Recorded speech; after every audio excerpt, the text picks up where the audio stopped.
Councilmember Husnick, Here. Councilmember Valento, Here. Councilmember Erickson, Councilmember Roberts, Here. and Mayor Bain. Here, I'd like to invite everyone to rise and join us for the Pledge of Allegiance.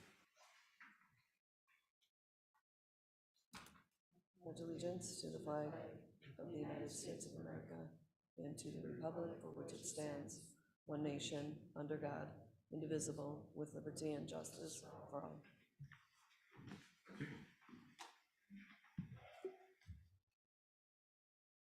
Council, we have an agenda this evening.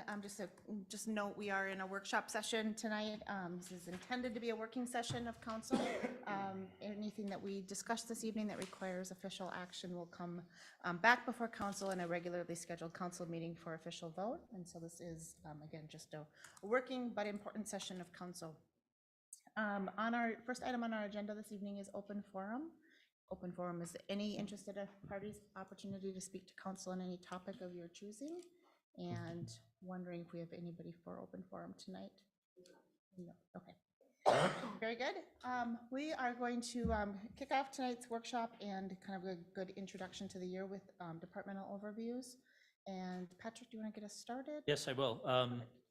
Madam Mayor and City Council, tonight we will be presenting just some updated information and kind of a look-see at what's going to happen in 2023.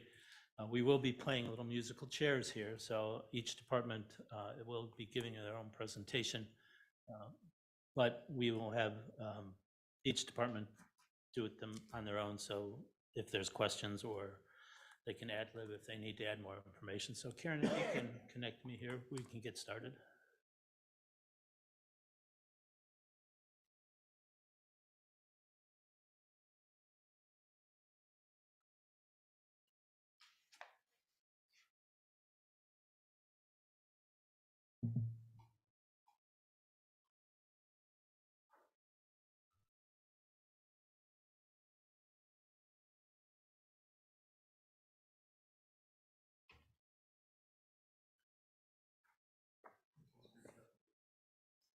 I don't know.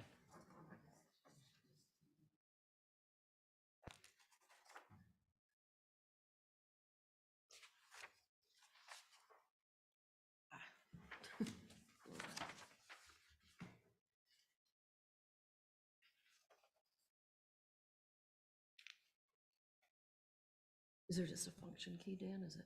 Yeah.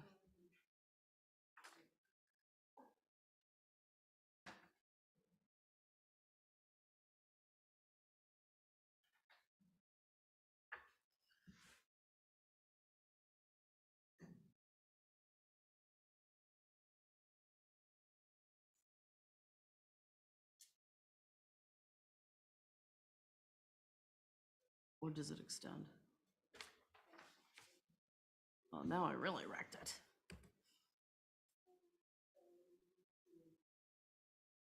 In the world.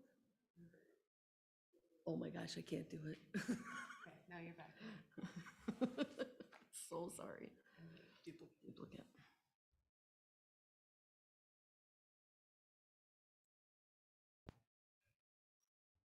Thank you. Good stumbling of the start here.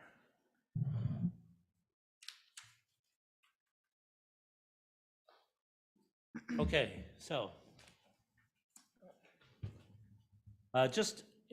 we did cover this in the training session we had late last year. I just thought it would be good to repeat that the city of Forest Lake is a statutory city. Basically, bottom line, what that means is we have to follow most of the statutes. We don't have a lot of power to do some of our own stuff that some of the larger cities have. So we really, the format of our government is based on what's in the statutes. We do get to do some licensing, we get to do a few things, but the majority of the power rests in the Minnesota state statutes. I also thought we'd go over the strategic plan. We haven't talked about that in a little bit.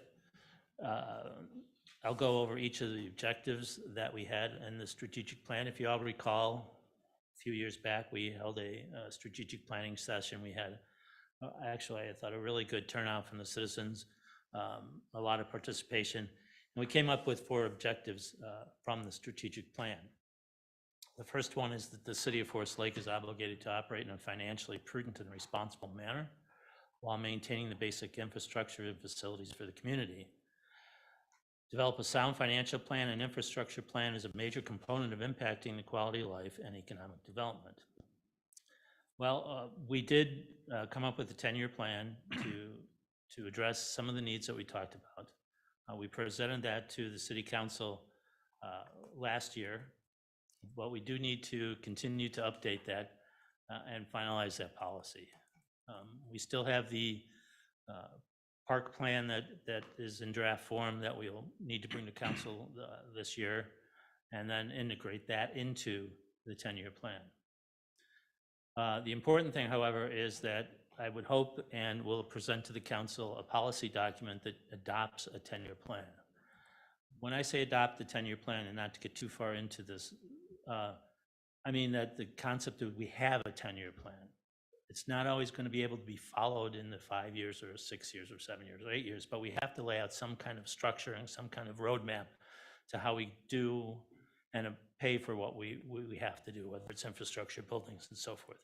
So it's my hope that later in the year, once we integrate the park plan into this, that the council adopts a policy that says, yes, we will adopt annually and update annually a 10-year plan. That'll be a work on our staff side, but it'll also be a council work to try to put those priorities in place and know where we're going. 4 years ago, it was clear that the city wished to find a way to afford its infrastructure to pay for what it is. While the 10-year plan that we presented isn't a 100% solution, at least it's a start to where we can go. We've got a long way to getting to where we need to afford our infrastructure and keeping it up to date, but at least the 10-year plan starts to give us some of those guideposts. Object 2, provide a clear vision for the city of Forest Lakes parks, trails, recreation system, and facilities. As I just mentioned, we have a park plan that is in draft form we've gotten back. We will review that with the soon-to-be new park committee, and then also the council. Then we should hopefully will have the council and the committee adopt that. And then, like I said earlier, we will put that in the 10-year plan so we have even a better picture of where we're going. So I think we've got good progress on the first two. The 10-year plan was a big one. The park plan is also a large one. If you recall, this objective number 2 is one of the largest responses that we got from this community. The community really was interested in keeping our parks, expanding our parks, keeping our trails good, expanding our trails. That's what they see as a big part of the community, and we're interested in making sure that is well kept.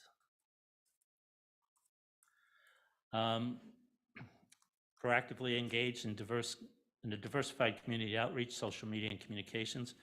We have done more on the social media websites these days. We're much better than we were when we first came out with this for it. We're on most of those platforms. But then also you will see this in the next couple of weeks, a rollout of the web page. And we continue to internally discuss how we can get better with communications and how we can get better with reaching out to the public. So we're making progress on that as well. I think pretty good progress, actually. And finally, to improve the environment for new and existing business and development by leveraging the city of Forest Lake's high quality of life, local advantage, natural resources, and strong schools. As I said, the natural resources and advantages, the parks, the trails, the lake, and so forth, is a big portion of not only business development, but also residential development. People are looking for those amenities. We have addressed this in some ways by creating the downtown plan that was adopted. We also have recently hired a community development director and are starting to improve our community development function, which is long overdue. We've adopted recently a business assistance policy for downtown. We'll need to look at more policies regarding that, whether it's TIF or other things that relate to business. Also, when we had COVID, we provided relief on the business side for grants. The other thing that we have to be aware of, and it's not on this slide, is the residential development. What does that look like? What amenities are going to be in there? We should make sure that it reflects our community values and what is possible whether that's trails, whether that's sidewalks, and all those other things that will attract new development here. We were fortunate in the about the past year to have a lot of interest in the community. Unfortunately, some of the economic factors with interest rates and things have slowed that down tremendously. I mean, as we reported to council earlier last year, we had 5 or 6 active development proposals. Right now, we don't have those.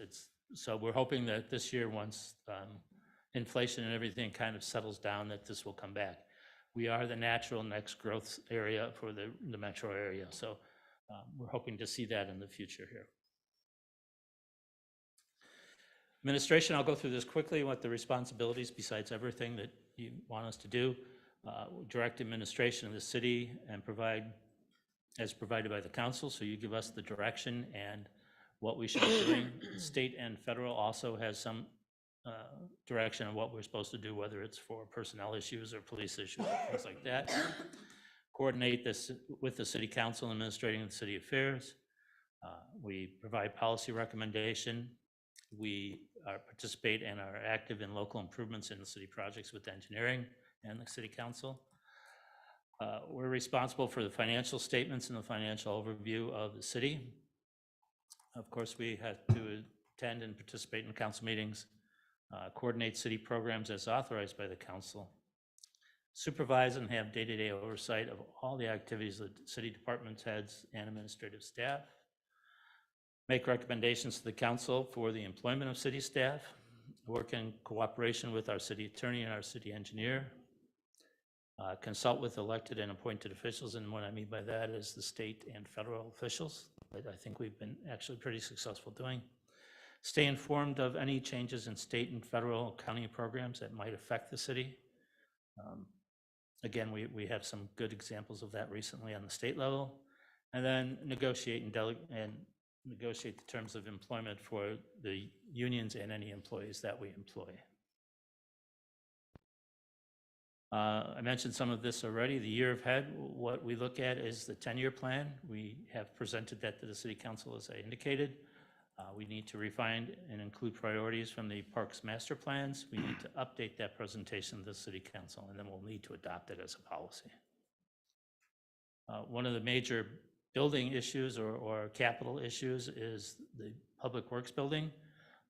We have a plan where we need to build a new public works building. I believe that's a necessity if you look at our current arrangements.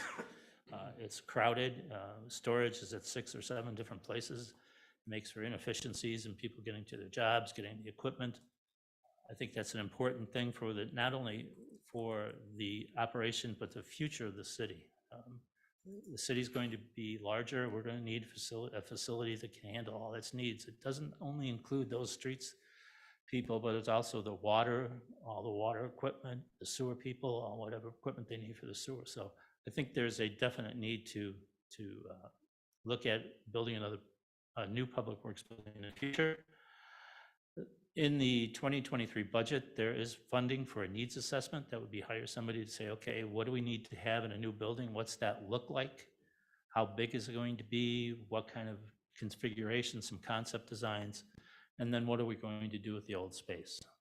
So we're hoping to get that ready to go early this current year, and by the end of the year, have at least an idea of what that looks like. We have scheduled in the 10-year plan a construction of a new building in fiscal year 26 and 27. I mean, that'll take more than 1 year to construct this, construct the building. Roads, we need to maintain and repair the city roads. Even though we've done a 10-year plan, like I mentioned before, it's really not exactly what we need to have. It's a blueprint, it's a start, it's a direction. We always struggle and will continue to struggle with funding and how we repair these roads.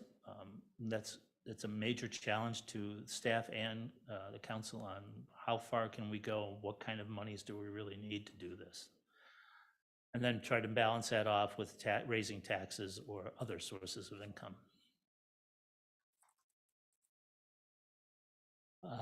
Buildings, the council passed a proposal that we don't have that many buildings, but looking at this building and what the future repairs may need for here. This building is about 6 years old. We don't need to wait or should not wait until it's 20 years old to start to figure out what the repairs are going to be and what the replacement costs of equipment and things like that are going to be. So we're going to have that looked at. We own the south garage where right now the ambulance provider houses their equipment, but also half of that is storage for public works.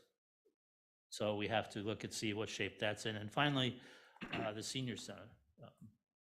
We have to look at that. And I've already mentioned the possibility of construction of a public works building. Staffing. In the 10-year plan, we asked the department heads to take a look at what's 10 years staffing looks like based on the growth of what we anticipate to the community. But before we got to that, we fortunately now, and the council has been very supportive on hiring new senior staff for the finance department and community development. If you recall, when we first 4 or 5 years ago here now, we did not have a finance department. Basically, we contracted out finance to a private accounting firm, which employed somebody in who was on site one day a week, which made it a little difficult to coordinate financing. Also, we did not have a community development director.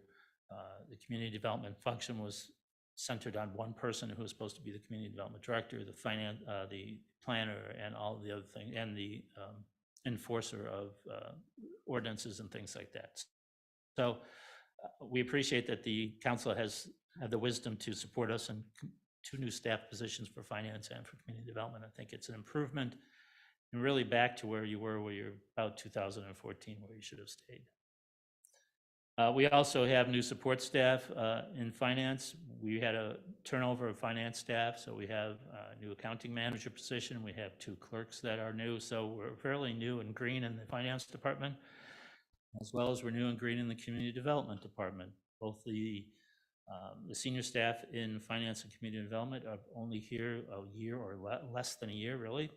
And same thing with the finance and community development staff are here less than a year, probably closer to 6 months in finance. So we have a lot of catching up, and a lot of training, and a lot of systems to go through. Some of that also included bringing the water billing system back in-house so that it would operate better.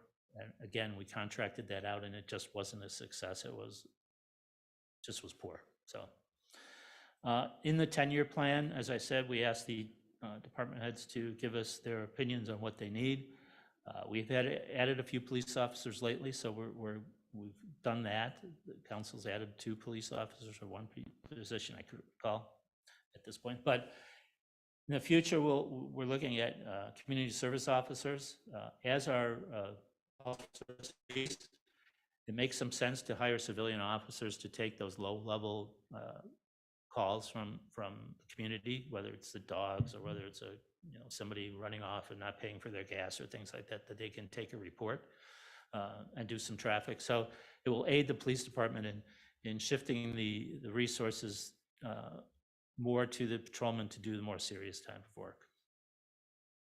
Fire, we have no second in command in fire. We have no third command in fire. We have no fourth command in fire. We need somebody there. Al has been working diligently and is now in the process of writing a grant to for the federal government that may fund 2 new positions for a 3-year period, so that we don't have to just all of a sudden hit the budget hard with 1 or 2 positions in fire.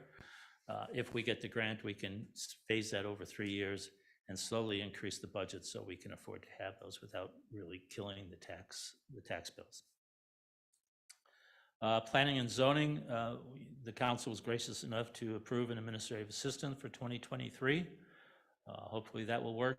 Future, we should be looking at a zoning tech to do some more zoning work, some more enforcement, and an engineering tech to do some of the things that we're looking at as far as the way new houses are built and what the grades are and things like that, but also code enforcement.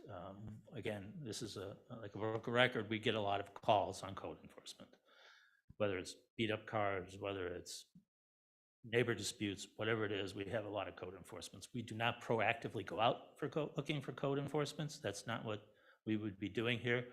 We have enough calls to support a person that can do code enforcement every day of the week. So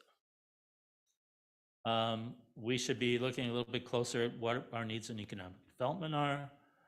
We should be looking at the possibility of having an HR professional. We do not have that. We kind of split up those duties between the accounting manager, myself, and the assistant city administrator. Again, I mentioned we need to do a better job with website and communications. So somewhere there's a position or a part of a position that needs to be addressed there. And with finance, again, as we get bigger and we have more development and we have everything, probably in the long term, an accountant would be in the future of the finance department. Again, these aren't all next year things. These are kind of looking at the 10-year plan and giving you a kind of a good guess on where we should be looking at for the next 10 years. As far as the EDA goes, we need to bring up to speed the new EDA members and the composition of the EDA. We're going to have a lot of new members. We have 2 people that have left. So that is going to be important. The EDA needs to address where the downtown plan is going to go. It's a $35 million plus plan and we have no funding for. That should be a major point of discussion with not only the EDA, but the council is what are we willing to do? Are we willing to do this? What kind of sources of revenue are we talking about? Unfortunately, we don't have a lot of options with sources of revenue. The state doesn't allow us to do a lot. It's either property tax, I've mentioned a sales tax and so forth, but those are the things we need to talk about. And then we need to continue to review EDA policies such as TIF funding and all that. So that's what we're looking to do. It'll take a while for EDA and the new members to kind of get up to speed, but we anticipate that we should be able to do that this year. Not to be redundant, the Park Master Plan, again, the draft is completed. It's under review. We'll bring that forward to the committee and to the council. Again, one of the things, again, sounds like a broken record, it lacks a stable funding mechanism. Yes, we have park impact fees, or whatever we call them. What do we call them? Impact fees, I call them. Sorry, old term, but park dedication fees, thank you. But that won't be enough in the long run. It's not enough, and dedication fees can only be used for development. It can't be used for long-term maintenance. It's a development fee. So even as we look at bringing in more subdivisions and require parkland, which we should, because once the land's gone, it doesn't come back. So it's difficult to buy and more expensive to buy parkland. So we need to do that. But we really don't have a stable source of funding there either. For the first time 2 years ago, we started funding the parks dedication through the property tax levy. Started with $50,000. Last year we did a swap and gave $450,000 to them, and then this year we went back to the $50,000. The 10-year plan calls a $50,000 contribution from the tax levy, but to be honest, it still won't be enough. We still have to take a second look, and we have to look at again the park plan and see what that calls for. One of the building permitting process improvement, I mentioned this to the council a few weeks back, that we are looking to get the building permitting online. Right now, contractors still have to walk in the door and do their permitting. By the end of this year, we should have that online and ready to go, that almost anybody should be able to get online and do their permits, whether it's a household who wants to put a fence up, or whether it's a contractor. We should be able to take most of those things online. We should also be able to take online payments for those things, which we do not do now. Everything's in person and by check.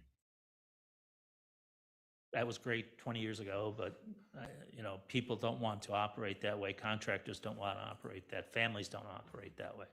We need to change that. When we purchased the enterprise software, we had that in mind, that software should be able to handle all of that, and we don't have to look out for something or something else to buy or something else to do.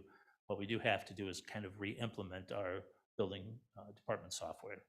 It's really just kind of a change because we designed it to be one way, but it needs to go a different way. So there's going to be some implementation issues there, but nothing that we shouldn't be able to handle. Washington County partnership. We've been working for the last 2 years with Washington County.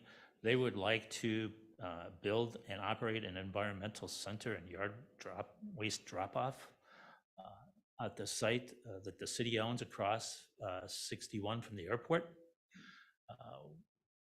We have had great conversations with them. The nice thing about that piece of property, you can't build anything there for the most part anyways, because it's the runway, the flight zone for the runway. So, but it can have a small building, or we can make the small building fit there and have the yard waste do something else. So we're not going to be taking land off the tax rolls or anything.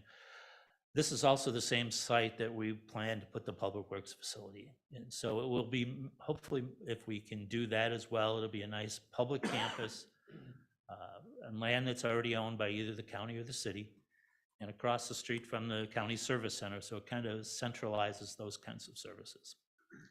It's a really good idea. The county is really excited about our partnership here.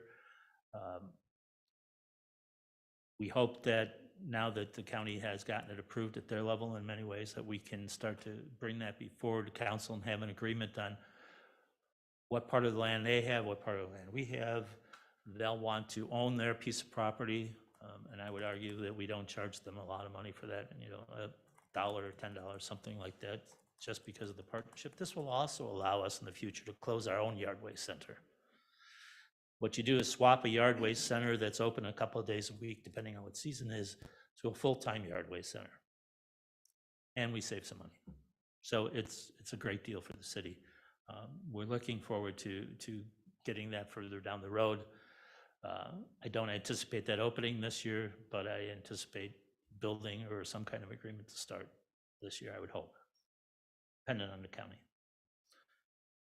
Everyone knows Highway 97. We continue with planning meetings for the reconstruction of Highway 97 from our west border to Highway 61. That's scheduled for 2025 construction. County Highway 33 and 32, again, planning meetings with Washington County for the reconstruction of those. In 26 for Highway 32 and 24 in 33. So that's coming quickly, but we continue to have to meet with them and make sure the specifications and everything works out. Finally, the state legislature, we have a lot of things all of a sudden we're looking at. We talked at the last meeting about the possibility of legalization of marijuana, the THC. We did a moratorium on the sale of that. There's a lot of way to go. The league is very involved with that. We expect some kind of a bonding bill this year, whether we don't know exactly at this point how that's going to happen. For most of you recall the bonding bill, but what bonding bill does is a local municipalities request from the state certain projects, whether it's wastewater, whether it's parks, whether it's buildings, and the state comes up with a package. They get 1,000 projects and they pick X number until they reach whatever the number that is that they can bond for. 2 years ago, we participated in the bonding bill. We received $1.7 million for the rehab of half of our lift stations. So we will again look at including more things in the bonding bill. We don't know if they're going to take our last submission, which they never voted on, which was the regional stormwater plan for JD4, where we were going to build a regional stormwater facility on the south end of town so that we didn't have to have a whole bunch of ponds, every little development that's going to come down there. Right now they have to build a pond, so we have a pond for this subdivision, another pond for that subdivision. Instead, it makes more sense to build a large pond. In addition, we anticipated that if we get that kind of money and buy land for such a facility, that it also could become a regional park because you'll need a lot of land to surround it. It also could be a space where we could bury a future water treatment, not plant, but storage underground there. And also we've had talks with the school about partnering with them if they possibly need a new school, depending on the demographics, that might also be a place. So we're looking, what you're seeing is more and more partnerships that we're trying to develop, whether it's with the county, whether it's with the state, whether it's with the schools. That's really the future of what we should be looking at as partnerships the local municipalities or districts. Is there and I think I heard you say there's not a decision on if what the process will be for We do not. bonding, if it's application? Okay. We don't know. We may have to resubmit. They may take submissions and ask for other submissions. We're waiting to see. It's early in the session, so we should know in the next few months. Typically, that process is concluded sometime in May or June, so they'll have the list. The governor has submitted his list the last time, but who knows if that's going to change, so that's kind of up in the air. We should be looking, and we'll talk about this when we talk about the legislative agenda, so I won't do too much here more, but we should look at requesting more funding for local infrastructure. We should look for more funding for our local government aid formula, whether it's for streets or whether it's for just general fund. 2 years ago, we lost $90,000 in our general fund revenues because of the formula that the state used. We got too big and it excluded us from that funding source. So we should be looking at that. Administrative Citation Authority, one of the things we definitely struggle with when we talk about enforcement is we cannot write somebody a ticket and just have them come and pay the ticket. So you have a bunch of crappy cars on your lawn, we'll write you a ticket for them, $100, $200, $300, whatever it is. Instead, we have to write them a citation for a misdemeanor that has to go to court. And going to court for those things, we are never very successful. The judges aren't very interested. So we hope that we can start the process with the league and possibly our representatives to allow the statutory cities like ourselves, and we're again back to being a statutory city, we cannot do this. Some of the cities can, we cannot. So we're hoping we can approach that this year, or at least start the conversation. And finally, on this particular item is the protection of local zoning. Last year, there was a bill introduced that would have preempted most of local zoning and give it to the Metropolitan Council to zone. It was a very, very bad bill. You as a community, you as community representatives should be able to determine what your community is going to look like now and in 30 years. I don't believe the state of Minnesota nor the Metropolitan Council should tell you what your community is going to look like. So we will look at that as well. I've talked about it, and some of these Dave may go over later, but update on some of the water department. We're finishing the treatment plant, which stabilizes our system. And again, I talked about the possibility of future storage. We'll have to look at that. The sewer system, again, is stable. We're finishing the rebuild of the lift stations, the second half, where we did receive the $1.7 million. And there's always that possibility with Headwaters 123 that we may have to move a metropolitan interceptor line. We'd hope to avoid that. We're doing some concepts that would show development how they could be there without moving that, maybe put a street over it instead, because they'll never let us build a building over the top of that interceptor line. So the possibility of that may come. We just don't know if that'll happen or not this year, but it's always something we should keep in our mind, and we're keeping in our mind. Stormwater system's functional. We did a study for downtown to understand what we needed to do for stormwater to meet and encourage future development. We are drafting some plans that will address that and we'll bring it back to the council. That's basically building some structures in other places of the city that will allow us to have credit for stormwater and not cost some developers a lot more money like they did with White House Lofts, where they had to put major stormwater facilities. Hopefully this will make it easier for us to approve and for the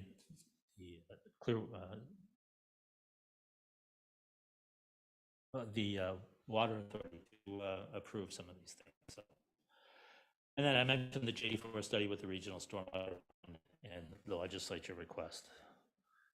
The senior center, we recall a year ago or a lot more, our senior citizen director left the senior center in a lurch. They had nobody to replace her. They tried to hire people, they could find nobody to hire. So The city assumed the responsibility for the operation.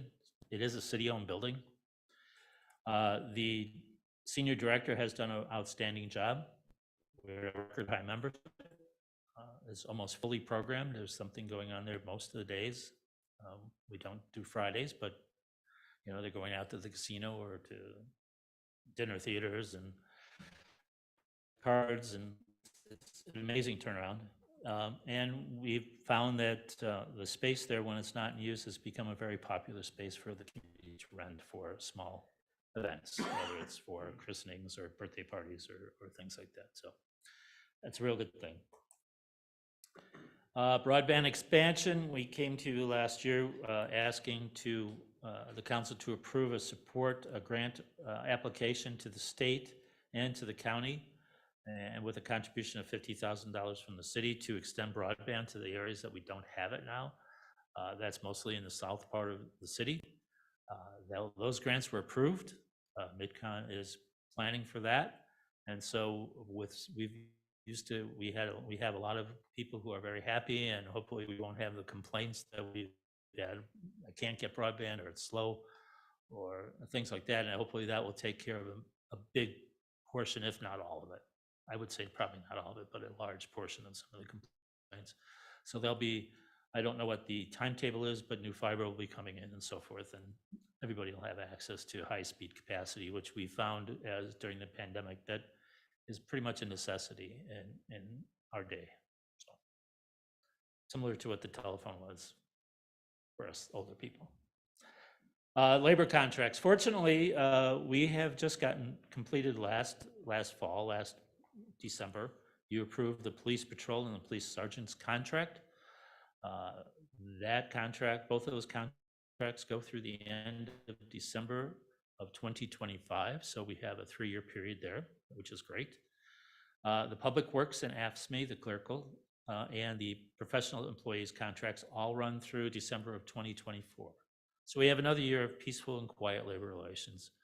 Each of the 5 contracts were fair for both sides, cordial, and I think we did a real good job. I think the unions did a real nice job in getting that put to bed without a lot of hemming and hawing, but still being fair to not only our employees, but to the city and their taxpayers. So that's what I have. I'm going to turn my seat over to Kevin. He will talk to you about the finance department. Excellent.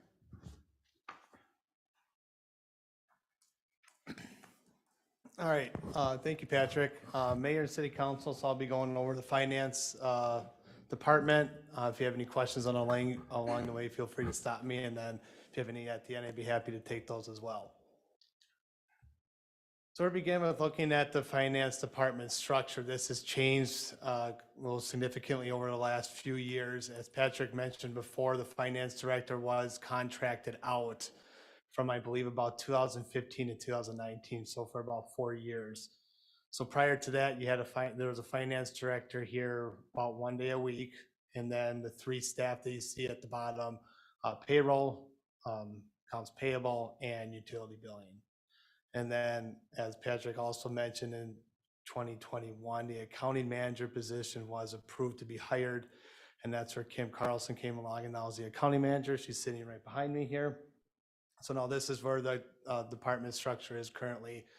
The finance director is at the top, who oversees the accounting manager, and then the accounting manager is really the key piece in overseeing the daily operations of the city. So manages the payroll staff, accounts payable staff, and then also utility billing, and reporting to me on any issues that are going on, concerns, and while maintaining the policies and procedures in place as set by Patrick and myself. I believe this structure has really set this up for success, from where we've had some challenges, as I'll get into later, where we've been able to make some bigger strides being structured. Having that accounting manager position, in my opinion, has been a key proponent of where we're at currently, as being able to manage those operations, and then those higher level duties, budget, 10-year plans, debt management type things fall onto my plate. Have been able to kind of split those focuses rather than the finance director, for example, having to manage both of those duties. So with that, just wanted to go over some of the details of the finance director, and the next slide will be the accounting manager, as it is a fairly new structure, and just want to make sure define on what we're doing on a day-to-day basis, or kind of a high level. So finance director, policy and procedure and direction of the department, while looking at segregation of duties. And when I say segregation of duties, when we look at finance, it's very important that we're segregating different duties as far as paying bills, who's reviewing them, who's reconciling the bank account, who has access to the bank. It really provides those assurances to administration and the city council that all the safeguards are in place as they can be to be fiscally responsible with the city's funds. Finance director also oversees all the investments of the city in accordance with the investment policy as approved by city council. This is a really important part of the day-to-day operations for myself. I'm constantly looking at the bank account and our investments accounts, looking at the cash flow of the city to make sure that not only are we investing our funds wisely and meeting an acceptable rate of return, but also making sure that the city has funds available to meet their current needs. This is something the city has not had in place, knowing what the cash flows are, what the cyclical kind of flows are in the city. I've been monitoring that daily. So in a year from now, I can see where there's maybe some ups and downs, you know, with the debt, where the debt payments come in, where there's a lot of contractors payments, so we can have a better idea of how much liquid cash we need on hand. Another big one is the budget preparation and monitoring. This goes hand in hand with the 10-year plan, which is my next bullet point. That 10-year plan is really an important part of the whole city budget process. Really, before that plan, I would say the city was kind of operating blindly with what's out there. The city didn't know what big projects are out there and on the horizon, and what we need to be doing now to set us up for success in 2 years, 3 years, and 5 years. Because if you wait for those year 5, for example, the public works building comes up, well, we need a new building. Well, how much is it going to be? How are we going to pay for it? You can be left scrambling to know what those funds are coming from, know what the impact is to the community, and any potential tax levy with that. So that's been a very important piece with getting that in place, and the support of council supporting that plan. And then also tying into that is looking at the general ledger and maintaining accuracy, going in and looking at where departments are coding certain expenditures, making sure they're hitting the right accounts, the right funds, making sure it's a general fund expenditure, or maybe it should be in water and sewer, and making sure that those things are getting coded to the correct funding source is a key piece with that. And that goes hand in hand with looking at those balances and what the budgets are in those funds. Touched on it briefly before, but this debt management, making sure that understanding the city's debt when it's maturing, what those requirements are, maintaining proper levels in those funds, and then also with direction of the council, what the debt, how much debt the city's comfortable having, and making sure that we're managing those fluidly, where if we're issuing new debt and looking at not only issuing debt, but do we want to do 10 years or 15 years, and what the potential impact is on the levy and when it matures, and try to maybe line some of those things up, where if we issue it in 10 years, our plan is we might have to issue new debt in 10 years. So then you're just swapping a levy instead of having kind of some ups and downs. So trying to take a closer look at that and looking at the plan and schedule that out is a key piece. Another piece that falls in is the annual financial statement preparation, starting now, looking at all the year-end reconciling accounts and getting all what the auditors call work papers set up, so they can come in and look at our cash balances, our accounts receivable, revenues, and make sure that everything is accurate and presented fairly.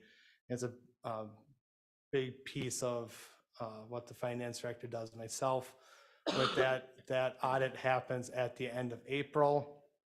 Annually, every year, my goal is to hopefully have that wrapped up a little bit sooner this year and then schedule that sooner, because the sooner we can move on from the previous year and start focusing in on the future, on the next year is a key piece for me.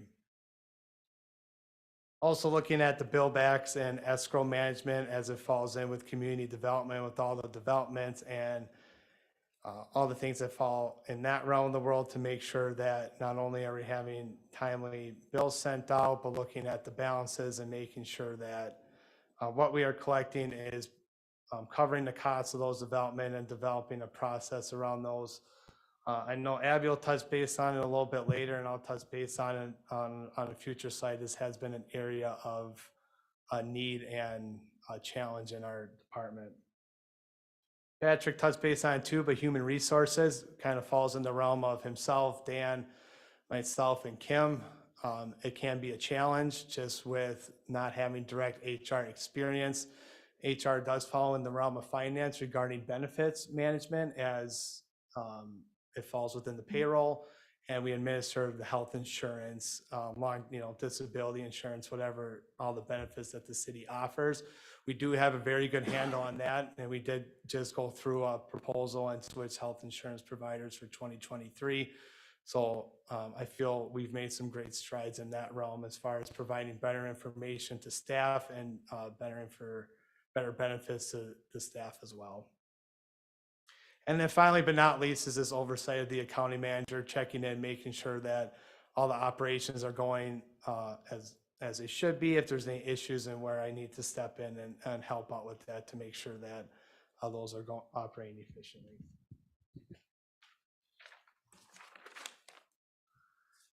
All right, so next, the accounting manager. As I said, Kim is in charge of all the daily operations of the city, so making sure that looking over payroll, accounts payable, accounts receivable, and utility billing, just to name the high level one, the staff that is supervised, making sure the staff are getting paid timely and accurately, making sure the bills are getting coded properly, working with vendors, and making sure that the staff is paying the bills within their legal requirement of 35 days. And also working with our utility billing clerk to help with any issues that's going on with that. And I'll touch base a little bit later on there. So that falls within the management. So then she is a direct supervisor of those three staff. She is in charge of any performance reviews or issues with that, and I support her needs with that as things come up. Again, mentioned before, human resources. Kim helps manage the benefit side of the world of HR, but also with the FMA requests, any disability requests, and all the other kind of realms of HR with that. It is a shared service, as we are sharing knowledge at this point to get the best answer that we need to, given its different situations. Maintenance of the financial software and ensuring accuracy. This is key when reviewing payroll, reviewing utility billing, payables. It's really the first stop to make sure that those invoices and everything looks accurate, as is the final review stage before it comes to city council for approval and coding. So that's a key piece. And then also does assist with doing that final review of payroll before it comes to the city administrator and myself for final approval of that. Kim has also been very helpful with looking at bill backs and escrows at this point, and that falls in within her realm of managing those activities going forward, as well as any cash receipting and also the bank reconciliations. So the next slide is get some current challenges that the finance department has faced since I've been here just under a year. We've come to realize that the software, when switched over to BS&A at the end of 2020, was not fully being utilized. The staff was kind of stuck in, this is how we've always done it.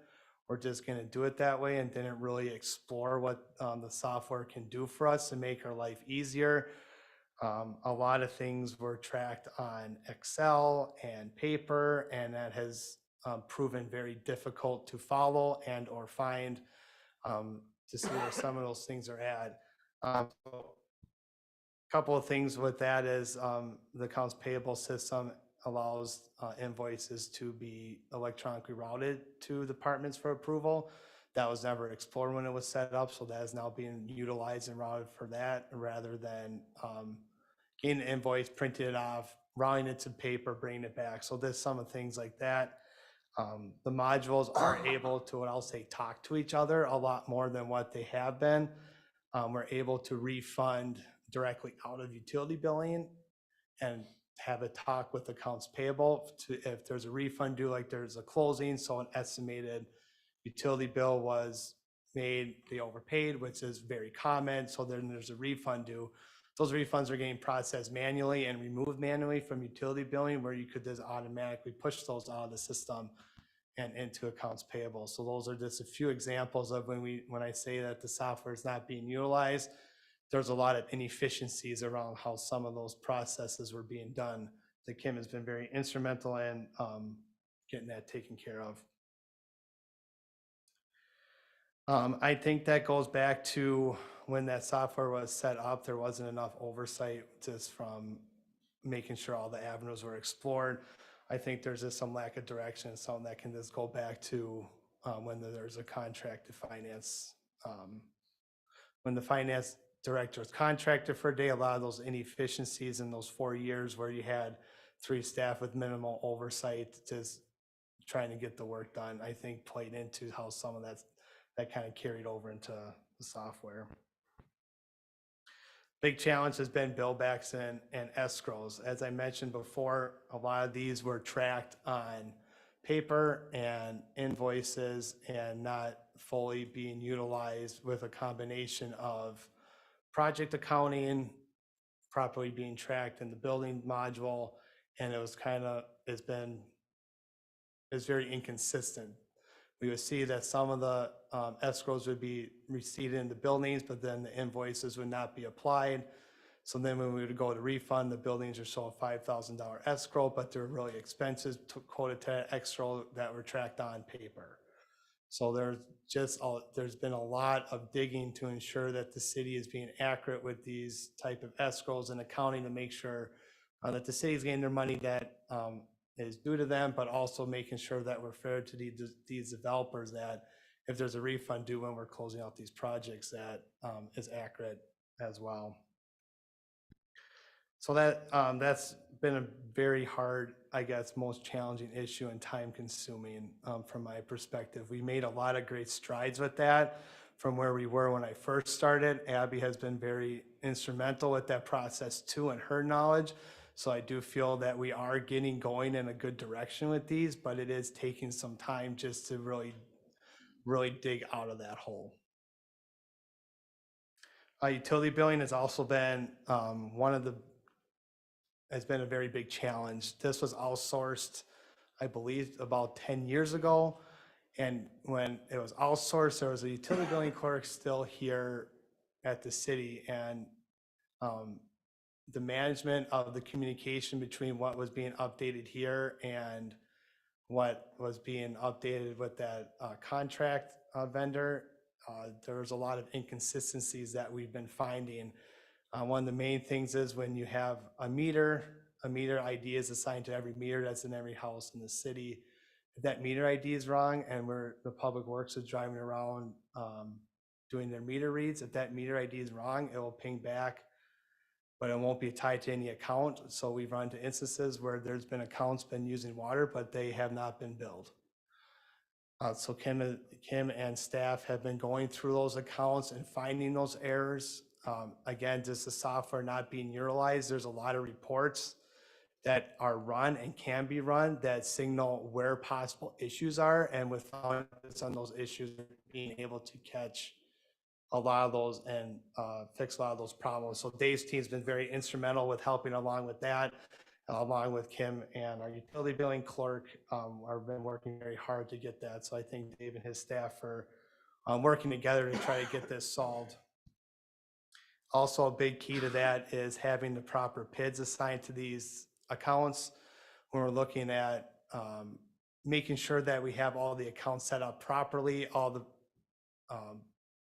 properties within the city have a PID.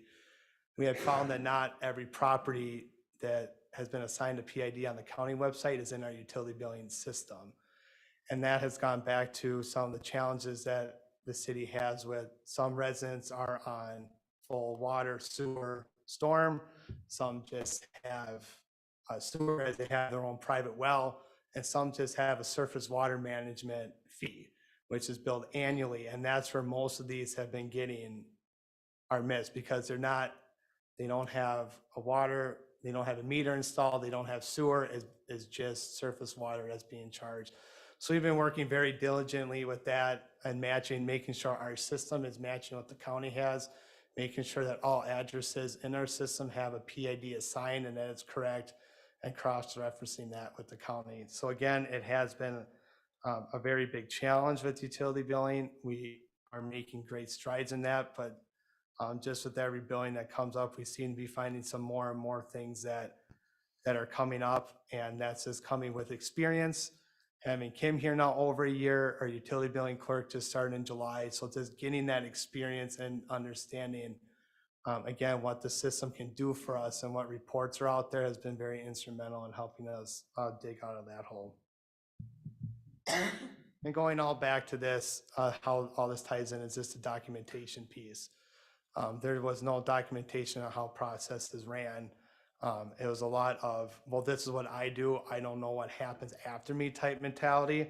So going back to all the new finance staff that we've had is not only, well, this is your job and your main duties, training them on, well, this is what happens after, and this is how your job maybe plays a role with the next person, or how it works as a ladder up to myself, or community development, public works, please, how this all relates and how it all starts with you that really benefits the full. So not just understanding what you do, understanding the whole flow from start to finish. And if you fit in at the beginning or the middle or the end, or maybe the whole thing, just making sure they understand that whole piece is very, very important when we've been bringing on these new staff. The last one that Patrick, I know Patrick mentioned, is just a human resources knowledge. That is a very big challenge for some of these issues that come out. One would think that, for example, an FMLA case is the same as everyone, but they're really not. There's a lot of different nuances that come up with that, and just having that knowledge and working through that is a challenge. So with that, there's been a lot of things that this department has accomplished, I would say, over about a year that I've been here. First off, the 10-year capital plan was implemented and looked at with the budget process. I think that's a very key piece. It's one thing to budget, but it's another thing to plan for the future. So I think that's a very important part for setting this city up for success when we look at the next 2 years, 5 years, 10 years down the road. Part of that, the next two bullet points, the rate analysis and the tax levy projections, looking at the rates of those funds and really showing what those increases in rates do and how that affects the fund, and where a fund might look healthy now, maybe it doesn't in 3 years if you keep going on this plan, so you need to adjust now. And we'll go over that again here at another workshop for how that plays in with that. And again, those are fluid. We plan one way, we analyze this. I'm usually in there quite a bit looking at how the funds are doing, what capital's been purchased, where we're coming in over under budget with those purchases, and updating that and looking at that quite often, and for sure annually bringing that back and updating, where you might be going one way, we're thinking we're going to have to do this percent increase. Well, some things changed, some things shifted. Maybe we don't have to do that increase anymore. We might need more, we might need less. It's not just, okay, here's a 10-year plan and you're done. It's a current fluid document. The automated accounts payable process has been was a very good thing to implement. It's been very well receptive with departments and has improved our process flow with that. Just a documentation that the finance department has now as well.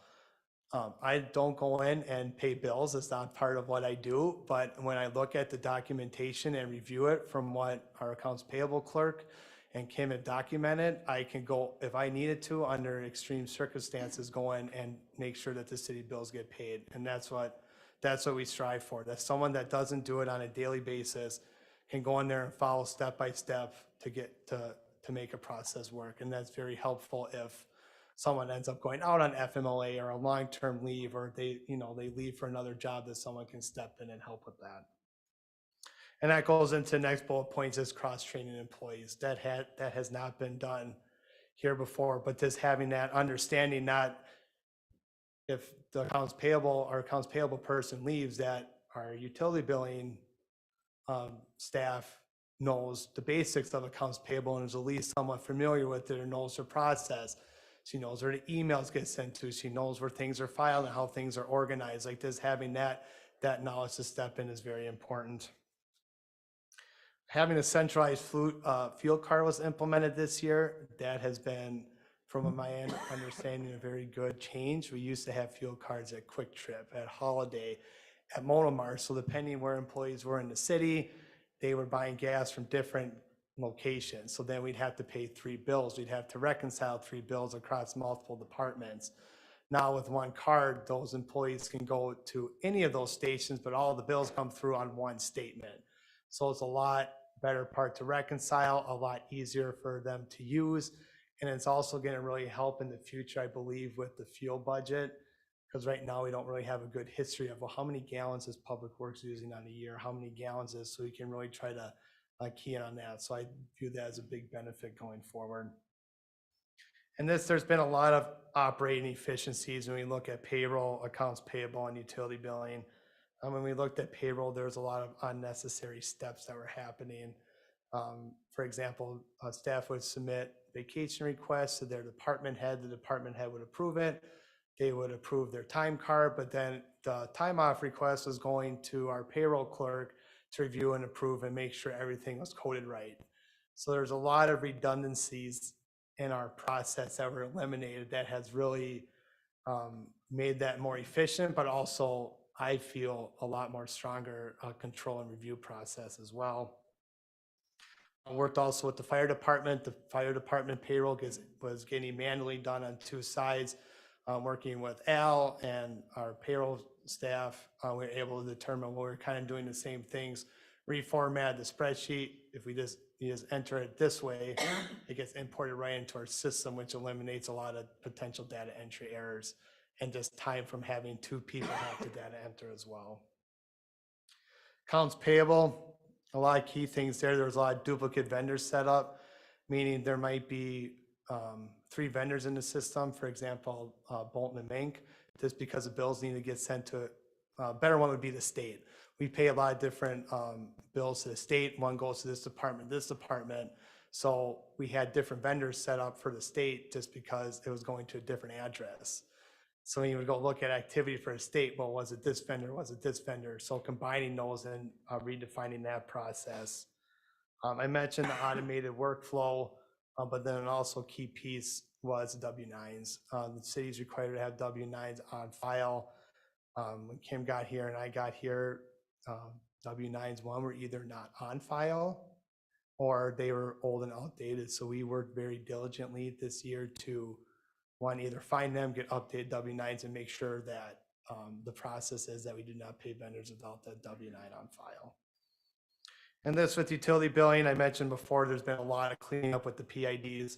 That's been good. We've gotten that pretty much taken care of in this inactive account cleanup. There's a lot of inactive accounts going back many years, that meaning someone sold their property 5-6 years ago, someone else moved in, so now that account's inactive because there's a new homeowner, but there was either a credit balance or a balance due on something that was old. So going through those accounts and really cleaning up those accounts and making sure that data is active. Lastly, let's go over some goals that I have for myself and also the department. Looking at the budget, this council, I believe, needs budget reporting, whether that's on a monthly or quarterly basis, and what that looks like. I believe that's a topic for discussion that we will have for how that looks. With my experience, the first one usually probably wouldn't come out till maybe April or May, just depending on when we get that audit done. Just because we need to clean up some accruals and things that need to get into the previous year, make sure we have that clean data.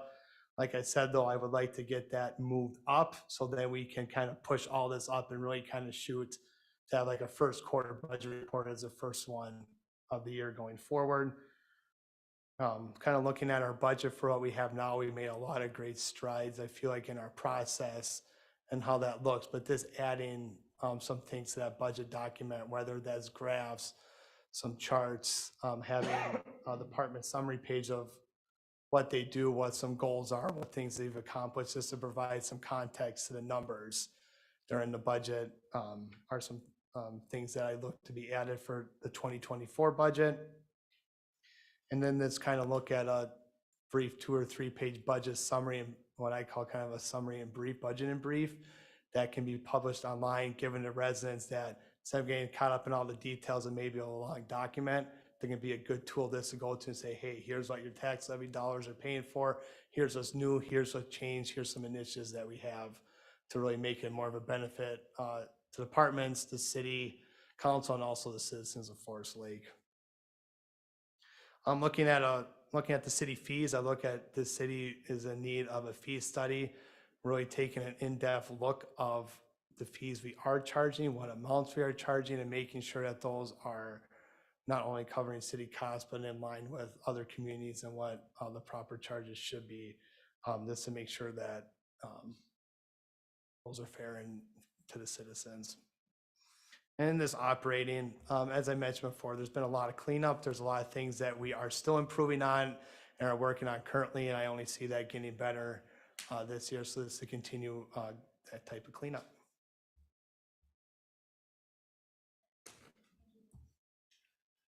With that, I'll turn it over to Abby.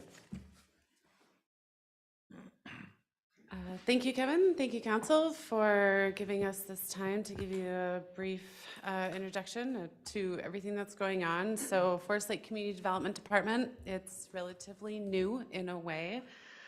It oversees planning, zoning, enforcement, economic development, and park and recreation. So planning is kind of that long range. We're looking at comp plans, small area plans like our downtown plan, specific study plans like park and trail plans. Zoning is the implementation of those plans. It's the meat and potatoes of our day-to-day. That's the primary interactions with our property owners. It's the how big, the where, the what type of use type of stuff. Enforcement is just pretty self-explanatory, but a lot of nuisance-based stuff. Those property owner complaints, long grass, you never kind of know what those complaints are going to be. Economic development, I think all of you up here are pretty well attuned to what that is, and park and recreation as well. Oh, this slide got put in the wrong spot. That was my introductory slide. The structures, so in addition to myself, we have a full-time planner who does most of the zoning administration, some of the planning work as well, some of that kind of longer range planning will be a help in that. Park and recreation supervisor, Jamie Lachey, who does most of all of kind of those internal operations, the programming, the planning for the kind of activation of our parks. Also will help kind of start looking at more event permitting review processes and administering those a little bit better. And then again, thank you to the council who has approved an administrative assistant position that we are currently, it's an internal posting right now. It should go up by the end of the week externally for that position. So this will, just as for those of you that are new on the council, in 2014, there was a reorganization of the city. Many departments were affected. Community development went from having a development director, a planner, and an administrative assistant down to a single planner. So having the administrative assistant this year now brings us back to our 2013, so 10-year ago, staffing level.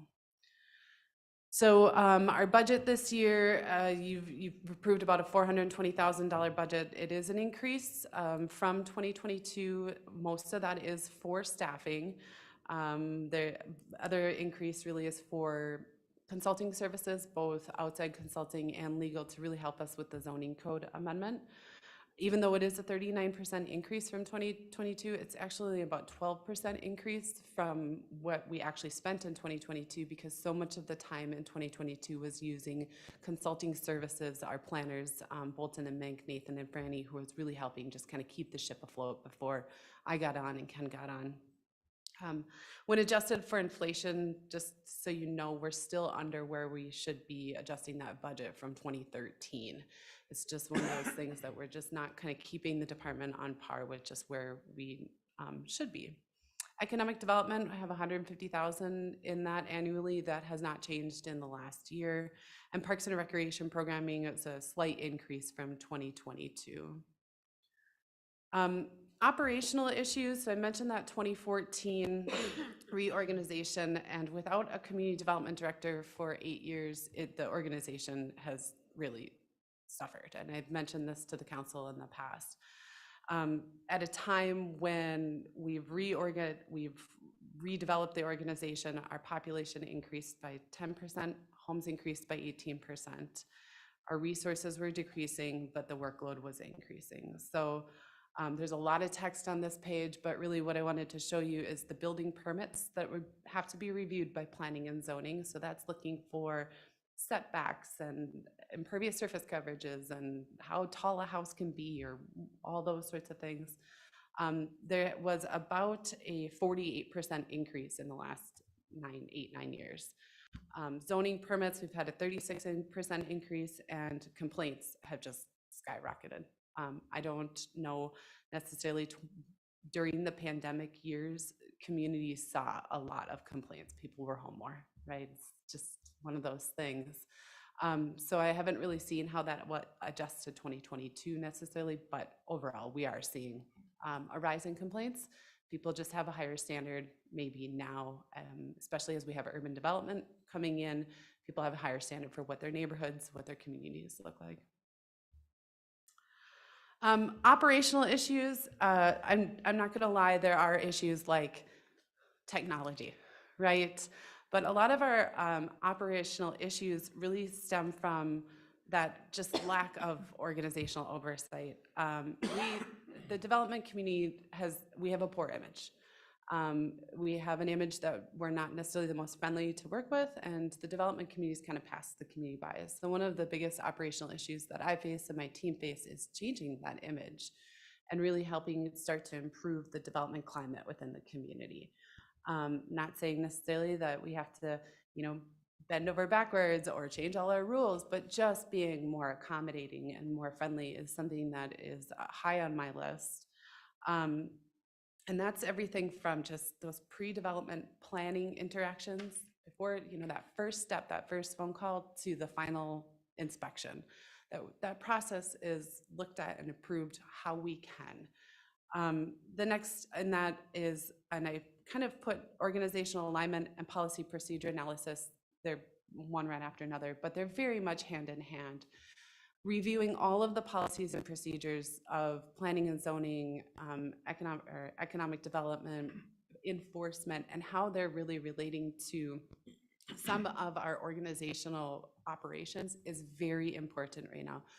I note this as an issue is there isn't any standardized processes in the planning and zoning. There was no how-tos, nothing written down.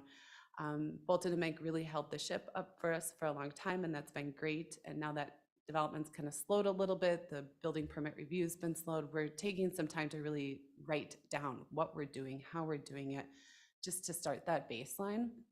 But there are a lot of things in the ways that we're working with our external partners, our consulting services, how we can close some of those gaps in some of our services.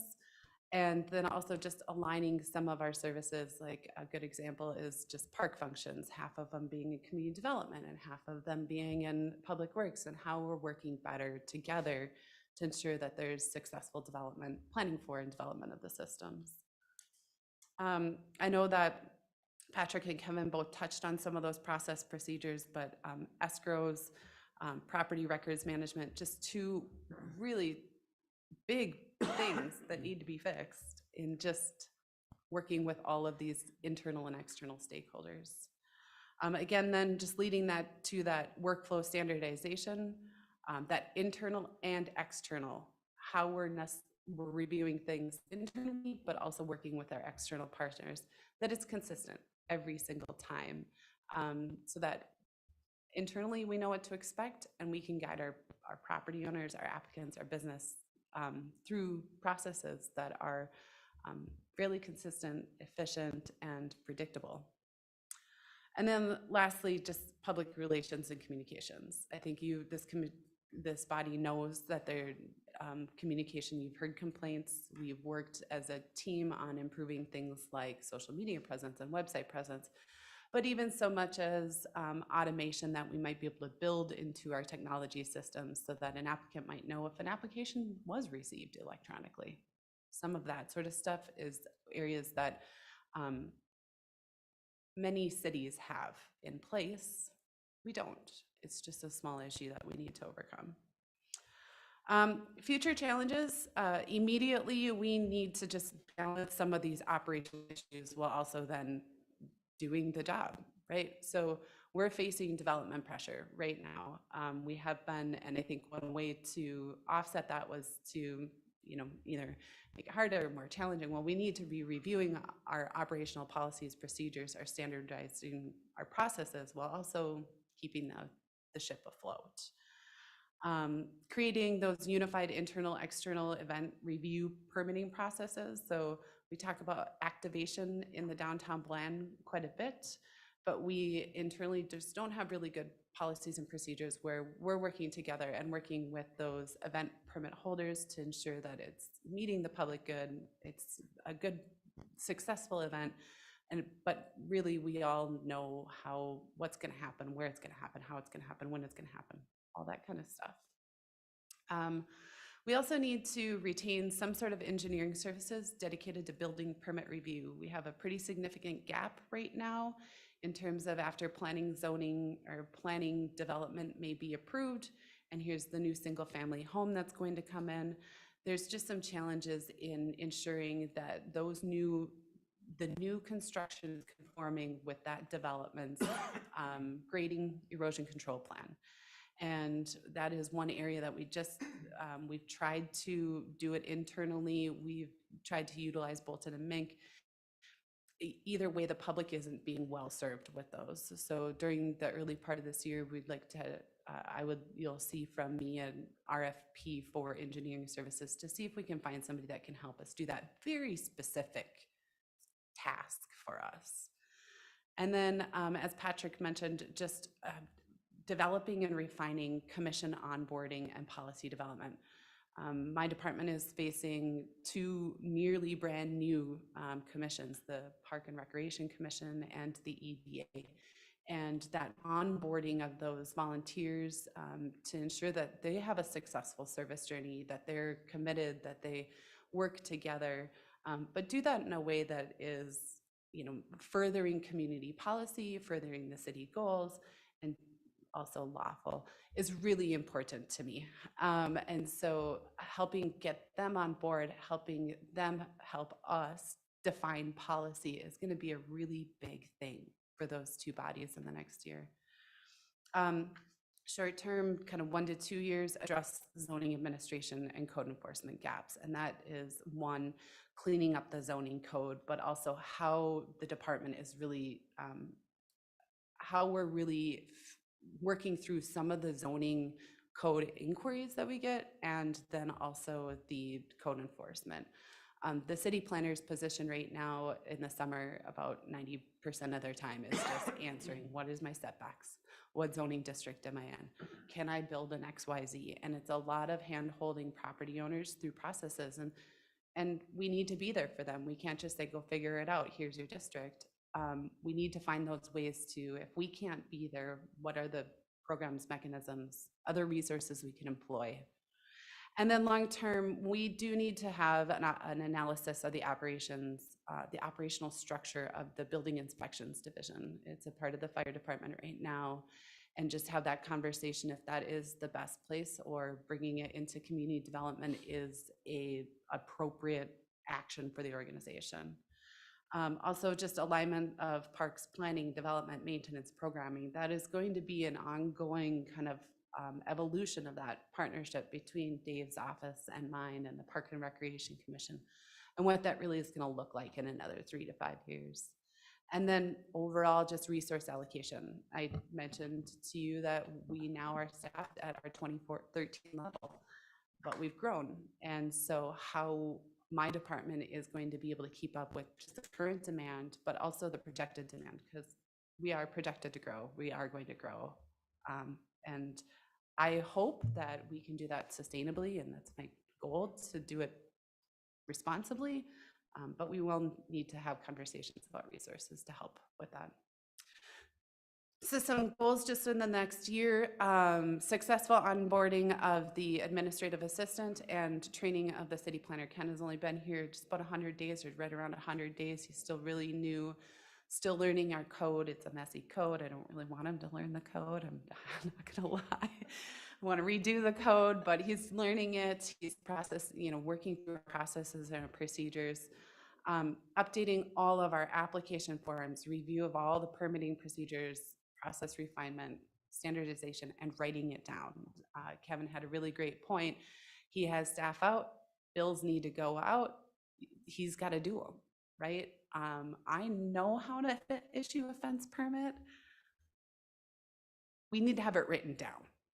It's just very simple little things like that. Securing those engineering services for building permit review. Review and update all EDA policy documents. So that's really just our financial assistance policies as a whole. TIF is just one. There's also tax abatement. There's also, business assistance. What does that mean for the city? Why is one project more valuable or deserving of public assistance than another? We don't really have really great policies that define that. Creation of an events permitting and review process, something again that's more standardized through the entire city system.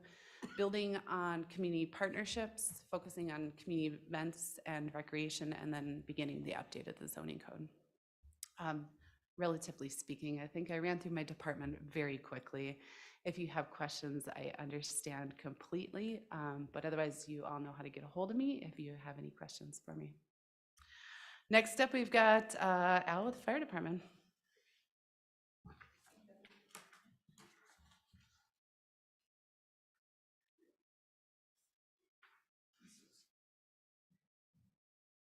Mayor, member of the council, talking about fire department.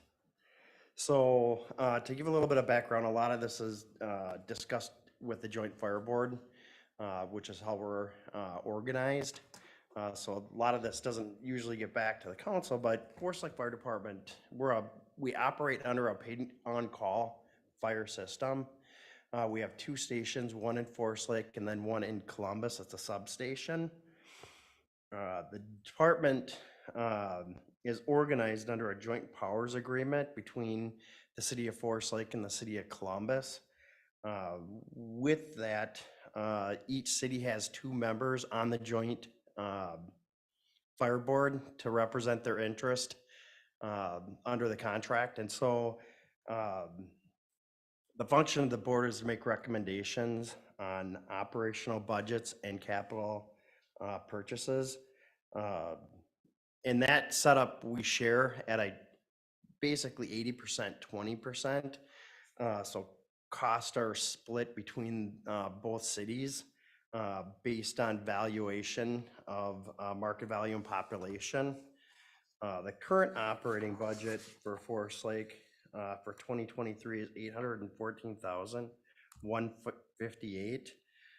Under the joint powers agreement, that's roughly $651,000 to the city of Forest Lake and $162,000 to the city of Columbus.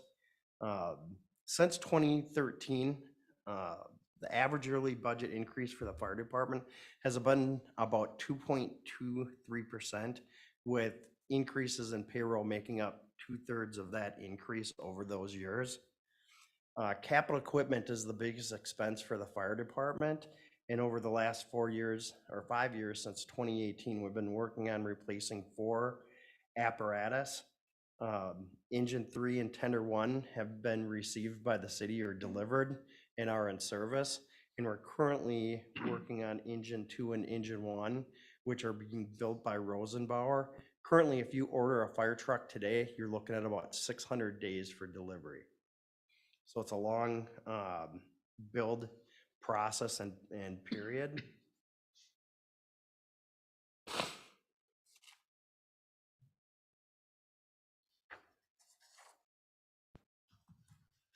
calls for service. For 2021, Forest Lake responded on 482 calls for service, and we've averaged 433 calls a year over the last 10 years. And fire alarms are our biggest calls for service. In 2021, we had 97. We averaged, or we had 149 medical responses in 2021, which is about 30% of all calls. And we've seen an increase in medical responses over the last 3 years, and we're working on trying to reduce that number of calls as an overall part of our average. So fire department challenges that we have. The biggest challenge that we have is retention recruitment. The fire department is authorized to go to 40 paid on call fighters. Currently, we're at 32. 32 is kind of our the number that we feel at this time provides us with enough firefighters to service the community for the type of calls that we receive. Retention recruitment's been an issue for paid on call fire departments all throughout the metro. And so Forest Lake, one of the things that we've looked at is firefighter pay and how that impacts the ability to retain firefighters. And we also look at the impact of if we're not doing the right things to retain firefighters, what could be the future cost to the city? And paid on call firefighting model versus a full-time model. If we move to that full-time model, we'd be looking at about $1.5 to $2 million a year in increased budgets.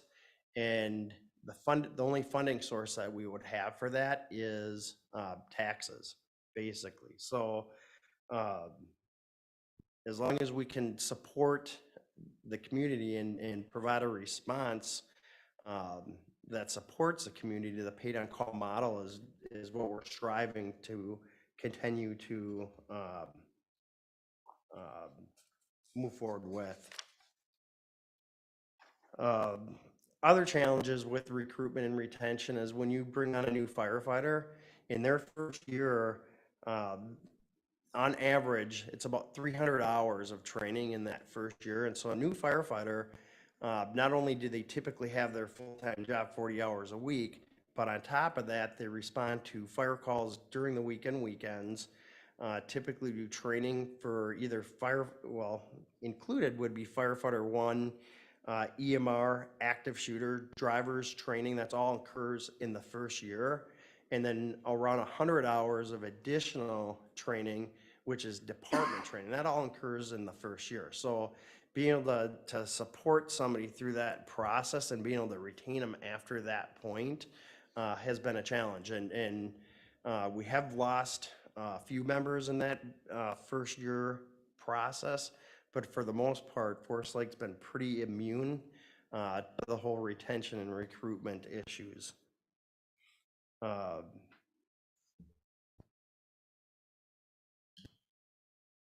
keeping up here on the slides. Okay, fire department goals. As Patrick had mentioned earlier, we're looking at a SAFER grant to increase 2 full-time firefighter positions. Part of that would be to complete some projects that have been out there that we just have been unable to complete due to staffing challenges. Back in 2018, we went out and did fire pre-planning through the community. Basically, we're meeting with business owners. It's all commercial buildings and apartment buildings. And you're basically inside the building mapping fire doors, exits, chemical hazards, hazmat, storage, entrance and exit places, whether they have alarm systems, sprinkler systems, how they operate, verified rapid entry, key boxes, mapping them location-wise.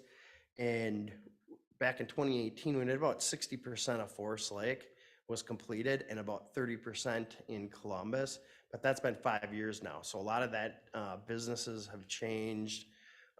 Definitely managers and contact information, that's changed. And so it's a task that's important and that we need to update. And so that would be one of the tasks that those 2 full-time firefighters would work to complete. Establish a hydrant flow testing program. So annually, the Public Works, they go out and flush hydrants. That is different than a hydrant flow testing program. Basically, your hydrant flow testing measures the amount of water that's available at a hydrant in a water system in case you have a structure fire. It typically takes 2 people to go through and do that measurement. And once you have that and it's mapped out, when you have a big industrial fire, you can look on a map and determine where you want to place resources to maximize the water out of a hydrant system. It also makes up about 40%, or a water system makes up about 40% of our ISO rating, which is conducted every 5 years. In our last ISO rating, we dropped from a 5 to a 4, but to get down to a 3, which really will have an impact on commercial insurance, it's going to take that hydrant flow testing program to be up and operational and have measurements, because it's, like I said, it makes up 40% of the ISO rating.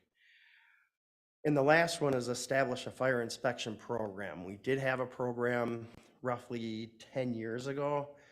It was discontinued.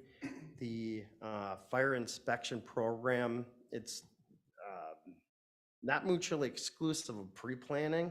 There is some overlapping of those, but in fire inspection program works to prevent fires and promote life safety, where a fire pre-planning is there to minimize property damage and firefighter safety. So with the fire inspection program, that's more of an enforcement education, whereas pre-planning is more of education in the community. But we'd like to eventually get a fire inspector to go in and inspect some of these properties that haven't been inspected for a number of years. And business owners aren't intentionally trying to skirt fire code. A lot of it's just understanding and focusing them back onto requirements of fire code that they may just have never experienced, or they're busy running their business and that's not their core function. So, you know, in the next few years, that's definitely a program that we would like to see started again. So that's the fire department update. Building department. So as Abby said, the fire department, the building department reports to the fire department. I have Corey Murphy, who's our building official, here today, in case you have any specific questions on the building department. But Corey basically runs the day-to-day operations in the building department. We've got three building inspectors. One's a full-time inspector out on the street every day. We've got one that's half inspections and then half plan review. And then the third building inspector doesn't work. It only works when we have ebb and flows of either a lot of inspections in a short period of time that is stretching inspection days. But we brought in MinSpect as a contract fire inspector about 5 years ago, and that has worked really well, because when we've had times where we're starting to fall behind in inspections because of the volume, we're able to bring in a contract inspector for a few weeks to get us caught up. And it's really helped to reduce that overall cost in the building department by utilizing a contract inspector instead of hiring another building inspector. And then we have a fire tech who's kind of the face of the building department. The fire tech is a person that works with the consumer when they first come in and want to get a building permit, and they work with the consumer to get all the required information that we need to process a building permit, plan reviews, and any required documentation. So that's kind of our setup. Our budget in the building department's 494,872. 95% of that budget is payroll, so it's personnel heavy, and the remaining 25,000 is just for operational expenses. And in over the last 5 years, we've seen about a 4% or 5% increase in the building department budget, and that's mainly labor contracts. Thank you. And permit revenue has been in line with revenue projections over that same period.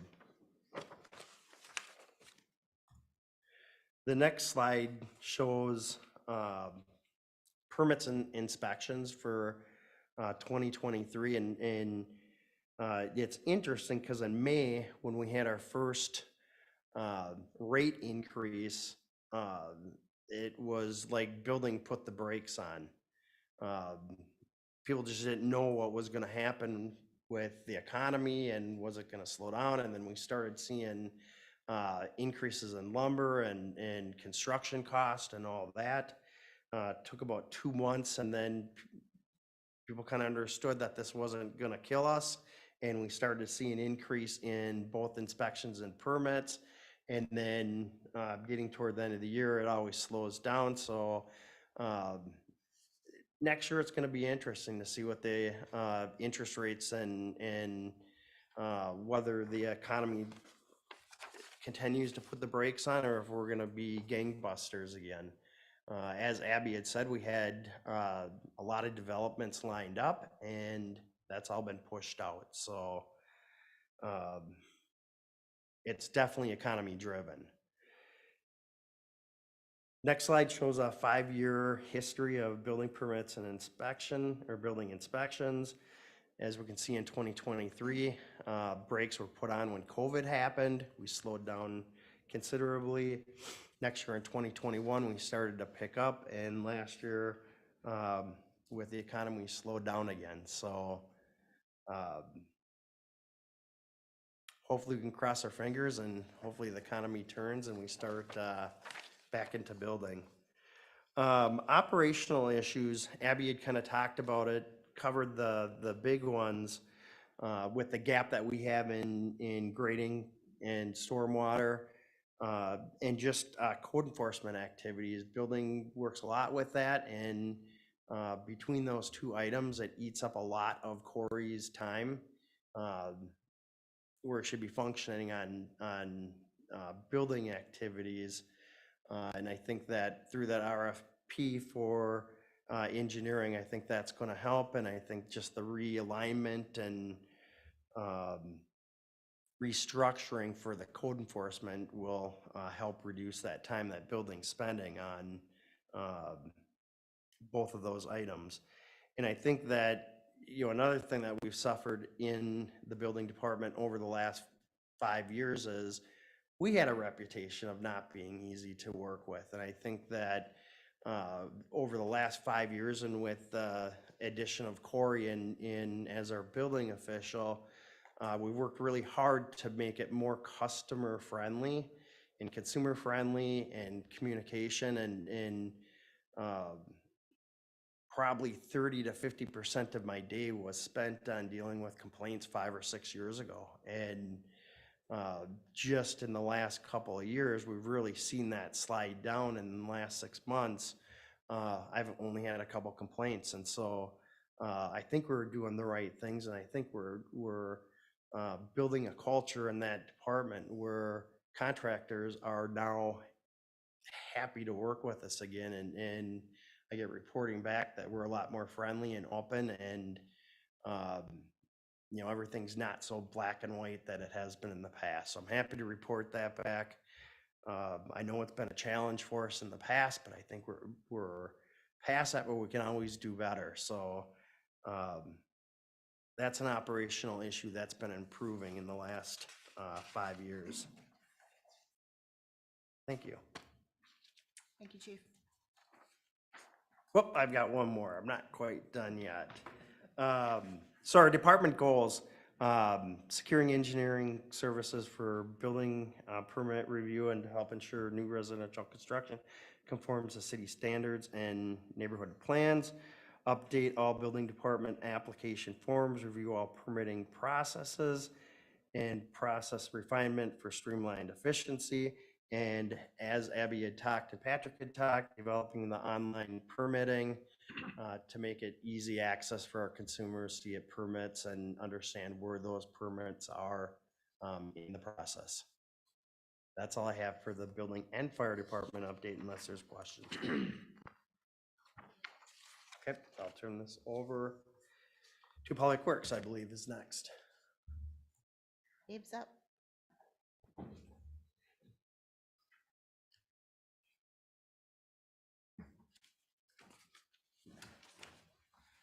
Good evening.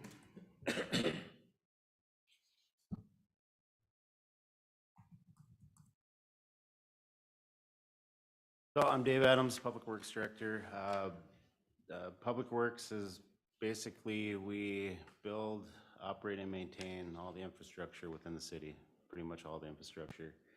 The way I explain it to a lot of people is most people are used to maintaining their property at their home. We just have a really big yard. So we manage from streets to parks to pipes underground that nobody even sees. So we have a lot of stuff going on. The Public Works Department is broken into 7 separate departments: streets, parks, fleet, surface water, sanitary, and water. I'll just briefly go through them. Streets Department maintains approximately 130 miles of streets, 11 miles of trails, and 20 miles of sidewalks that are owned by the city within the city of Forest Lake. Their main tasks: snow and ice control, pothole patching, ditch mowing, shouldering, grading, street sweeping, tree trimming, pavement markings like crosswalks and dash lines in the roads, hauling compost from the compost site, and street sign repair, replace, all that throughout the city. The Parks Department maintains the city's 23 parks, also mows along all the 11 miles of trails, maintains the grass at the airport, and all the other city-owned buildings throughout the city. Main tasks for the Parks Department: snow and ice control, mowing, irrigation maintenance, trash pickup, playground maintenance, landscape maintenance, ice rink maintenance, fertilizer, weed control, tree trimming, just to name a few. Fleet Department, it's a department of one, but that's responsible for repairing and maintaining all of the city's public works equipment. Like I said in the PowerPoint, he does thousands of things. List a few things: snow and ice control, also fabrication, welding, oil changes, you name it, he does it. City is very lucky to have this mechanic here. We outsource very little. It's when he finally says uncle and gives up is when we'll send it somewhere. But he can hop on a cat loader and fix a hydraulic line, and then jump on a lawnmower and fix a carburetor, and then go in a plow truck and figure out diagnostics why a check engine light is on. So you can do everything and saves the city thousands upon thousands of dollars every year. Surface Water Department, that maintains the 198 ponds. We have 1,800 catch basins and 45 miles of storm pipes that are underground. Main tasks for that is, again, snow and ice control, pond maintenance, culvert cleaning, repair, replacement, storm pipe, televising, jetting, utility locating, ditch maintenance, and MS4 compliance.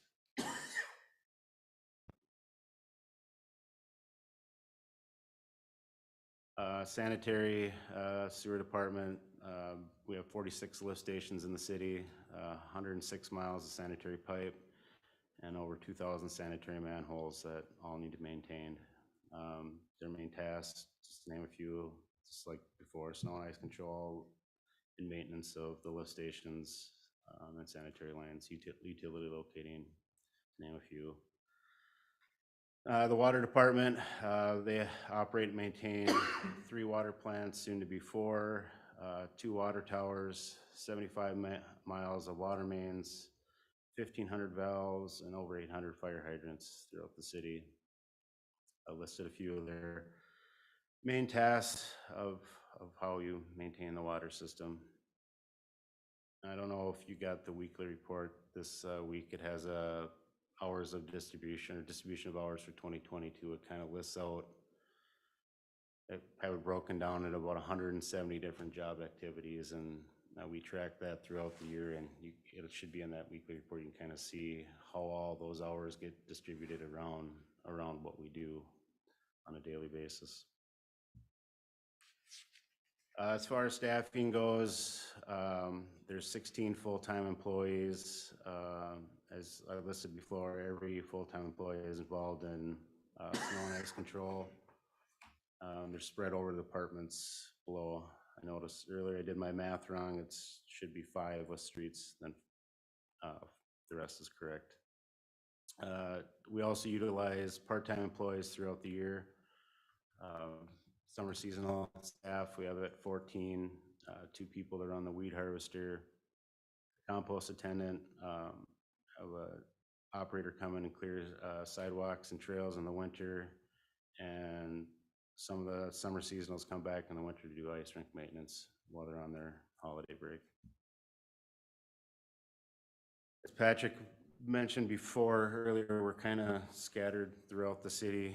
We have about 7 different buildings that we work out of.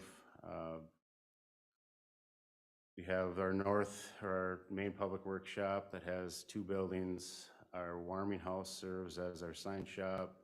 Water plant 1 has garage and office space. The old township building, the south building, is shared with M Health, so we have a couple stalls there. The pool building, some cold storage, and we also have a couple hangars at Hangar E at the airport to store equipment.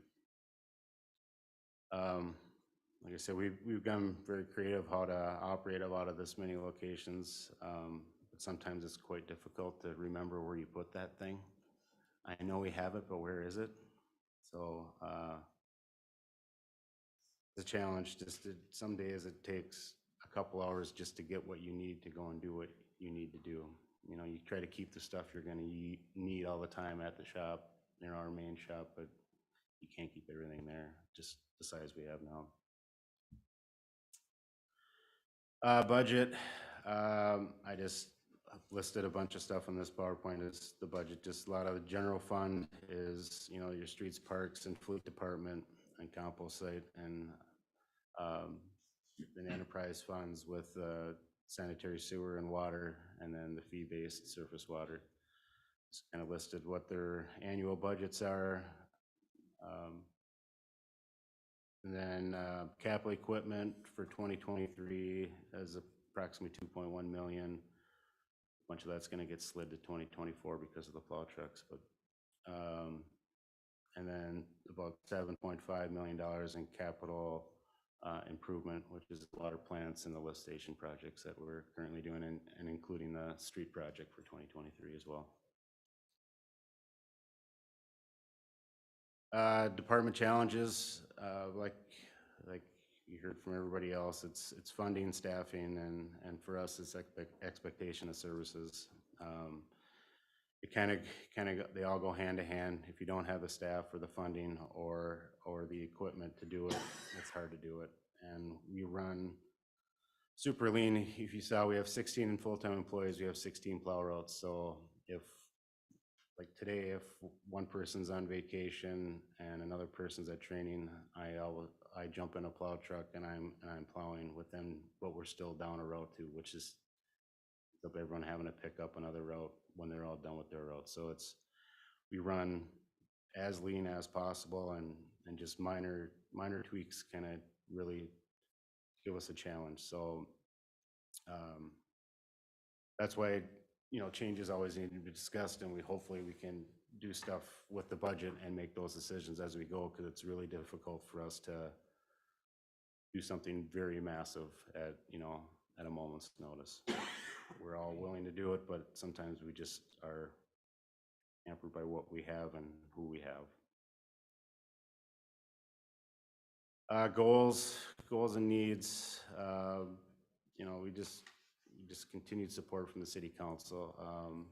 I usually don't come and ask you for a plow truck if I don't need it. I don't come and ask you for a staff member if I don't need it. So usually when I'm coming to you and saying we have an issue, it's because we have an issue. So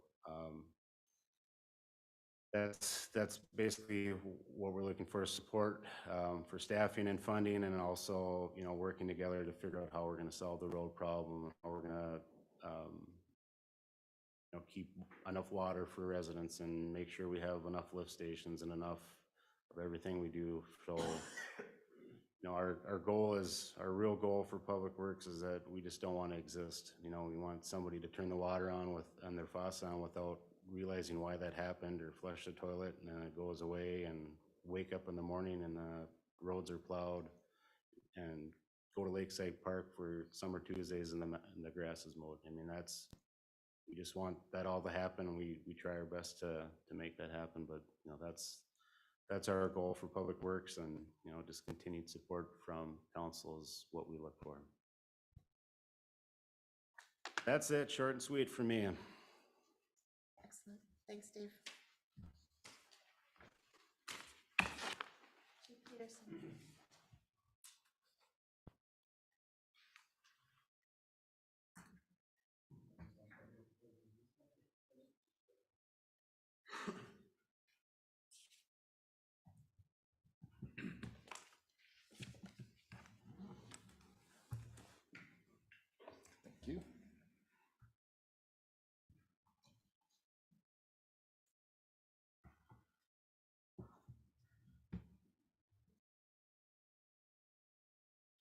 All right, the Forest Lake Police Department. I am Rick Peterson, the Chief of Police. Our mission statement. Our organization is dedicated to providing a safe and inviting environment through community partnerships and crime prevention. We will strive to deliver superior services and instill the highest quality of life within our community. To give you a brief overview, the 2023 approved operating budget for the police department is $4.9 million. And this is not on the slide, just so you know. The $4.25 million is wages and benefits, and $650,000 is all other expenses, which would be equipment purchases, operating, could be for repair and maintenance of vehicles, and so on and so forth. Every year we take in approximately over $600,000 in different fundings, grant funding, agreements, and police state aid. What does that budget give you? The Forest Lake Police Department chain of command consists of Chief of Police, which is myself. The captain reports to me. There is 5 sergeants. 1 is assigned as a detective sergeant, 4 as patrol sergeants, and then the police officers and police administrative assistants all report to them. I'll break it down a little bit here. Chief of Police, captain, 4 patrol sergeants, a detective sergeant.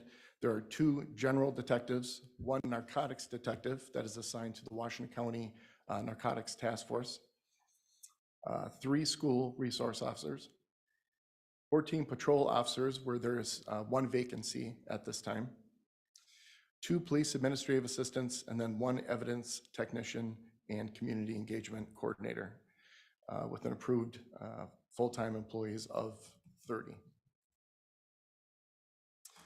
The job duties and responsibilities of the chief of police is overseeing the police budget, all police staffing, final approval of general orders and policies within the police department, department equipment and vehicle purchases. I am the final approval of those.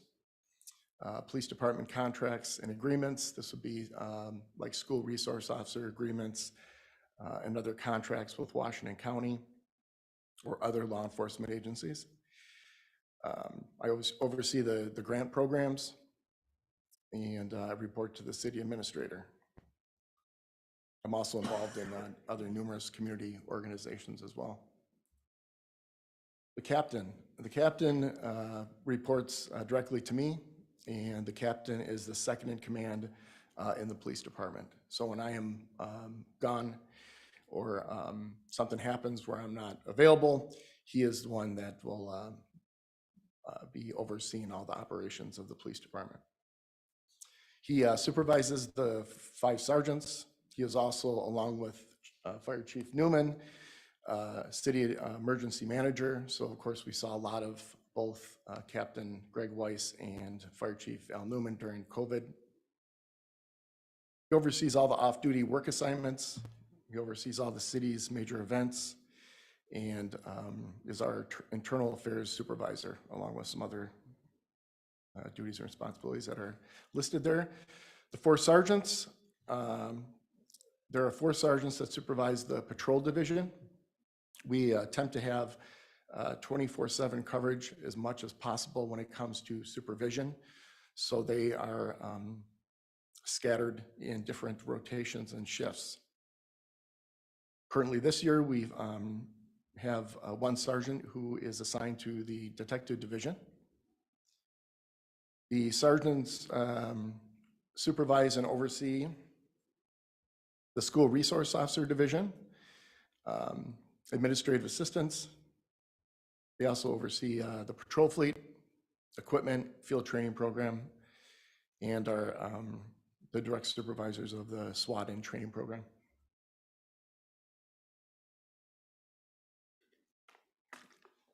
Police officers, we have 14 assigned to the patrol division, 3 assigned to the detective division, 3 school resource officers, and then they are assigned other special assignments, which might be SWAT as training instructors, as I mentioned, the Washington County Narcotics Task Force, Bike Patrol Program, and Drug Awareness, which is also known as the DARE program.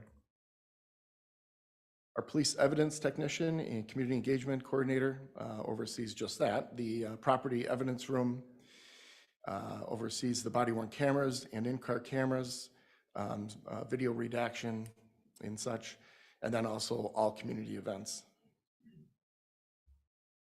And police administrative assistants, they're more or less the first contact with the public when it comes to walk-ins, phone calls, emails, and such. They oversee the records management system and records and reports redaction. They also do all the fingerprinting when people need to get fingerprinted in Forsyth. Calls for service. We historically, actually over the last 5 years, I've got 3 listed here, respond anywhere from about 16,000 to 17,000 calls for service. During COVID, those numbers seem to have dropped a little bit. Now we're seeing them drop again. There's a lot of different factors for that. You know, it could be good things like there's less traffic crashes, there's less medicals, you know, those types of things. But it does just fluctuate. You just never know each year, but it does average around 16,000 to 17,000 calls for service. Some 2023 goals that we have. When I became chief, it was really important for me to continue the legacy of Chief Jim Trudeau, Dave Schwartz, and Clark Crane, and that was with community engagement and community policing initiative. And I really tried to step it up a notch. And I really think that's important to have that partnership with our community, the public, and businesses. So that's definitely always going to be my #1 goal. Monitor and improve department operations and efficiencies where needed. Always doing that every year. Every month, every year, we're looking at that and trying to improve those operations and efficiencies. This is a big one, which is really new the last couple of years, and it's monitor and review mental health, mental illness, and person in crisis calls. I've mentioned this over the last couple of years. Those numbers have really skyrocketed, and we're trying to figure out a way to work with the county, the state, on how we can work as a partnership in attempting to deal with these calls for service. They're really, really time consuming, and unfortunately it's almost like a revolving door. You know, it seems like we're dealing with the same individuals, unfortunately, and it's time consuming, and it takes us away from doing other traffic enforcement and other calls for service. I feel like we could be utilizing our education, experience, and talents in. Continue training our personnel at a high level. Once again, that's been a goal over the years, and I really push for that. I want to make sure that we have all the training necessary for our personnel. And then staying ahead of technology needs. I feel like we've done a really good job of that, and I do want to thank the City Council, because you've always supported us in that area, and I appreciate that. Current operational issues. Once again, just like fire, police recruitment and retention. I think all of us in this room have heard that over and over again in regards to law enforcement over the last few years. Just to give you an example, in 2000, when I was hired, there were 300 applicants for one position open in Forest Lake Police Department. And in 2020, 21, and 22, each year we've had about 25 applicants for anywhere from 1, 2, or 3 position openings. And it's not just Forest Lake, it's everywhere. One of the issues that we're seeing is just unfortunately, the law enforcement agencies almost fighting with each other to get the best quality applicants. And some of these are, whether it be higher wages or bonuses, work schedules.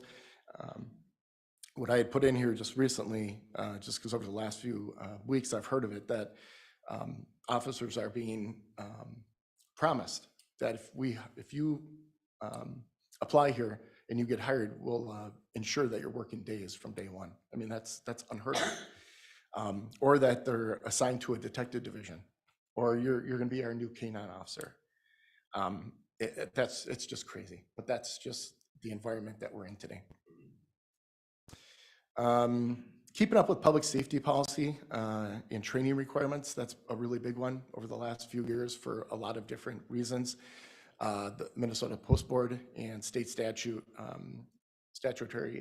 guidelines, they're really putting a lot of pressure on cities and law enforcement agencies to pump up their training and other things, and that's difficult because you need to keep up with that. We have kept up with it, but I know it's an issue with other agencies, and I just want to make sure we don't fall behind on that. And then technology advancements in law enforcement. Back prior to me becoming chief, it was a huge thing having what we call an in-car camera. Well, now every police squad has that.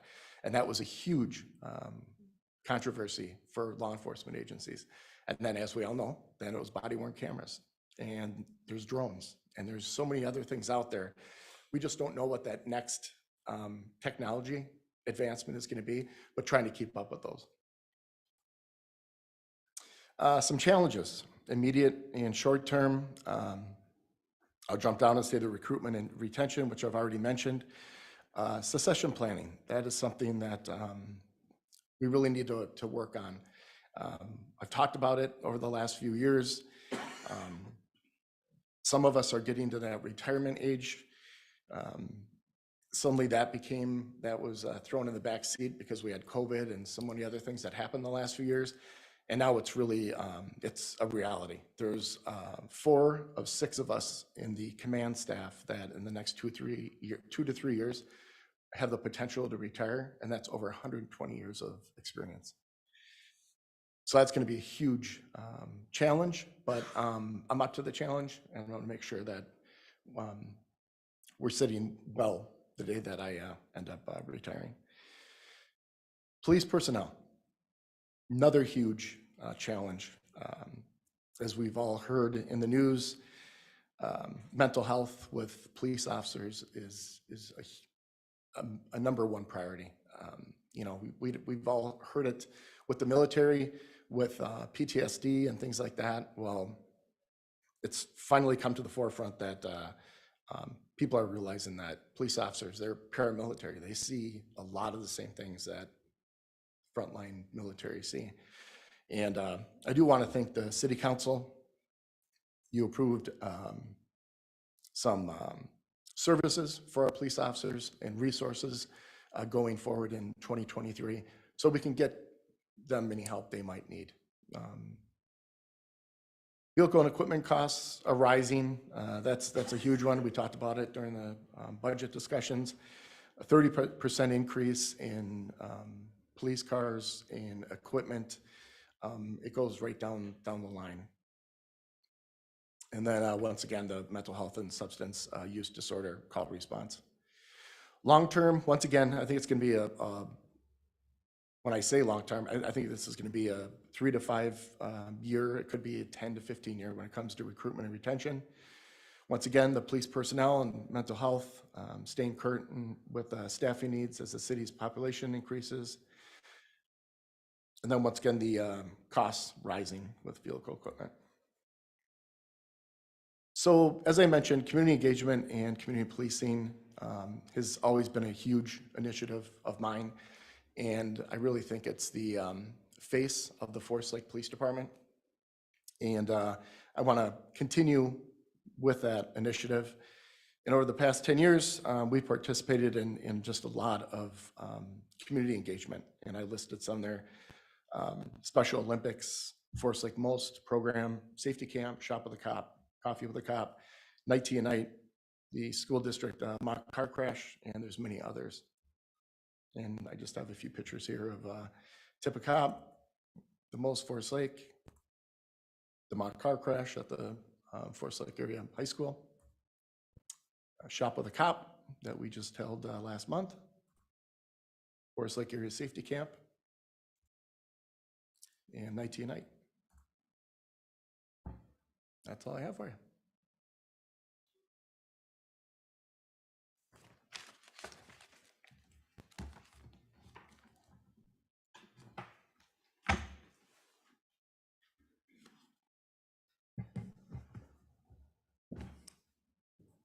That is all the presentations we have as far as department head. I would like to say a couple more things, is that while you heard a lot of doom and gloom here and things that we may have not done the best, I think the city with their department heads, every one of them, I think you're in a great position to move forward.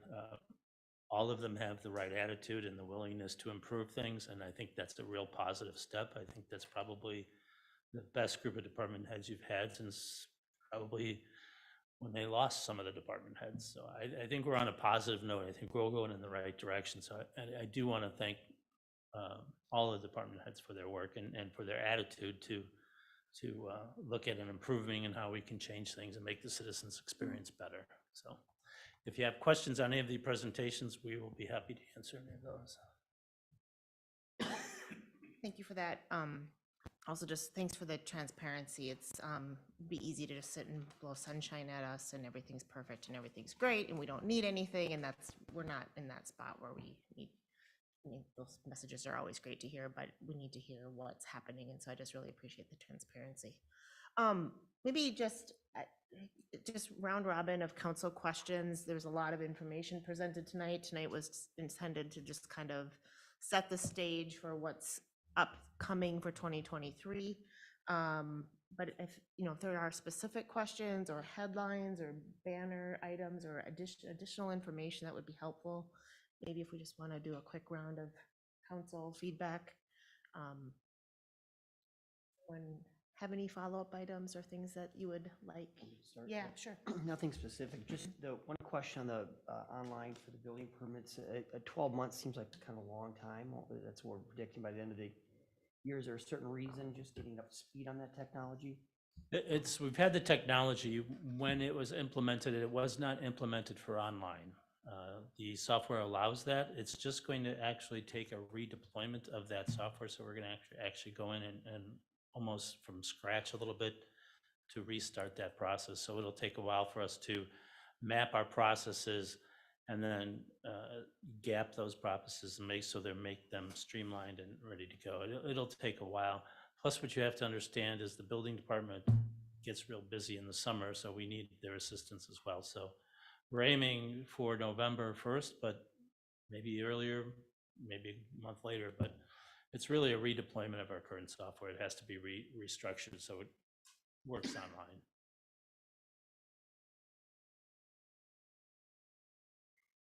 Anna or Sam, any?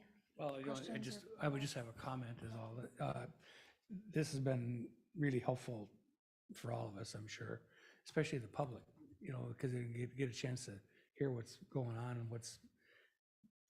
they can kind of digest this whole thing. And the whole, we're all about being as transparent as we possibly can with everything. And I know that as far as the building department is concerned, there's been some improvements there, and Al and I have talked about that.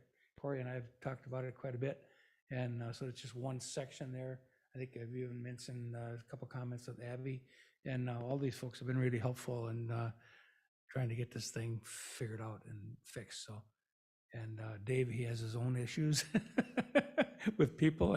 And one thing about Dave and his department, I mean, these folks are out in the public every day. They're the ones that are exposed to the public. The office folks, I mean, yeah, you're there, but it isn't like when Dave's making a showing out there with a plow truck or a lawnmower or whatever the case may be. So, and of course, same thing with the police department. They're out in the public every day and doing their thing. And so, one of the comments that there was a house fire not too long ago. Doesn't matter. It was, but it showed up on Facebook that there was a complaint in it that said it took the fire department 8 to 12 minutes to get to this fire. And I'm thinking, boy, would I like to talk to this person. You know what I mean? For somebody to get out of bed at 4 o'clock in the morning, drive to the fire station, grab the fire truck or whatever they're grabbing, and get to the job in 8 minutes. Give me a break. So anyways, those are unbelievable statistics and just some things that I don't know where some of these comments come from. But anyways, thanks to all the department heads, and we'll do our best to work with you, for sure. I'll just make a comment. I don't have any questions. I'm still absorbing all of that information. And it was fantastic, and just echoing what Sam said, it was great hearing all of that, the positives, the negatives, and similar to what Sam ended there with, is just that we want to support you and we're here for you, and thanks for being here for us too. And you guys are the ones that are in the trenches doing the work, and without you, we couldn't be up here, and we appreciate it. Very well stated. I have a couple tactics after I certainly echo the comments that have been made really well before me. As I just listened to some of the holes and some of the things that are upcoming needs, specifically around starting to build the park plan, integrating the park master plan into our 10-year plan. Streets is an ongoing kind of a punch list of items that has impact onto the 10-year plan. And then also just where we are with the EDA and what we're going to do with, kind of activating the downtown plan. So as I just think about those gaps and trying to move the ball forward, and always trying to find the right balance with where we are with our tax levies and what are the fees that we're charging. I wonder if it'd be smart to start or kind of revisit some of our benchmark studies. There was a time 3-4 years ago where periodically we would look at 10 benchmark cities and review kind of per capita spend on parks, per capita spend on streets. per capita spend on things like EDA. And I wonder if it would be helpful to have some of that information in our back pocket, because there's a lot of gaps to fill, and it would just be helpful to know where are we behind or where are we in comparison to other communities, because I think that's naturally what our residents compare. You know, they're comparing my, you know, Forest Lake tax rate went up by 7%, it went up by 15% in North Branch or whatever. Like that's the comparison, and I think it'd be helpful to us, just help us to inform what are some of the other sources of revenue and how are other cities either doing it or not doing it. We might find that we're just in really good company and this is a challenge all over. But I think there's also pockets where we will find that, well, of course, we're in this place because we have historically not had the same level of spend in the area of particular parks comes to mind that some other communities have. And it just helps us to tell the story and to really benchmark to the community. So I don't know, just having that information sooner rather than later. If we're going to go out, it might be helpful to just have it, you know, kind of a holistic data set that helps to inform. I don't know. Just a thought, if it's, again, helping to kind of figure out our pace and figure out, you know, kind of that message as we're rolling into budget season and what do things look like for the 2023, well, 2024 budget, I guess. Otherwise, one other just item I noted, it'd be helpful to have another review of the 10-year plan. I know we did an initial presentation to council, I think probably end of third quarter, beginning of fourth quarter as part of the budget season. Be helpful to just revisit that again. And even if it is just to give us the 10-minute version in a workshop, just so we all have it in our back pockets.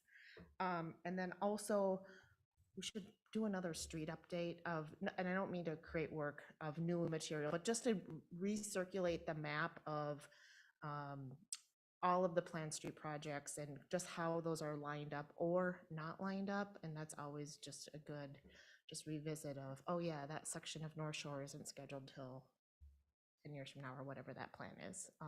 That's just helpful to kind of inform, again, just eats up a large chunk of budget. So, and then also maybe we should have a conversation about weed harvester this year. I know it's really small, but I know there's a time to have that conversation, and maybe that's now before we get too close to season. So,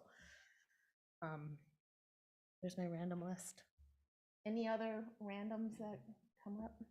If I could Yeah, just go ahead. add, obviously I'm new to this, so this was very informational. I appreciate everyone's time and the effort everyone put in to put these presentations together. You know, as far as I've heard a lot of great things with the building. Corey got a lot of good things about you coming in, and of course Abby, just countless since I've been since the election and getting sworn in. Dave, your position's thankless, especially this time of year with the plowing. Everyone has an opinion on how that is, so a suggestion there would be try to educate maybe the public about the policy, because I think if they understood that and the fact that if there was a policy change where it was to go to clear pavement or however that's worded, that it would be an increase in your taxes, they might be a little bit more okay with the situation, especially with all the snow we've had this year. It's been tough. And so the police and fire, crown jewel of this city, that's the way it's been for years, and the longevity is great, and having two local guys heading up those departments. Rick, the thought of you guys leaving and Greg, is there an exit strategy as far as internally? Is there any talk about that, or do you see options, any people that you have under you that would be good in taking those roles? Yeah, we have discussed it throughout the command staff and other officers who I think are rising through the ranks. And so it hasn't been ignored by any means, but it's one of those things that just kind of sneak up on you, you know? But yes, I personally feel like we do have some really good internal candidates. And then finance, it's good that new, you know, Kevin, your addition here, and Kim, it's, no one really talks about finance to the, you know, the public side of things, but knowing that we have good people in place is huge. Thank you. Excellent. Well, great session. Look forward to seeing everybody on Monday evening. That's kind of the end of our planned agenda this evening, so I will entertain a motion to adjourn. So moved. Motion, is there a second? Second. All those in favor signal by saying aye. Aye. Aye. Oppose, and we're adjourned. Thank you, everyone.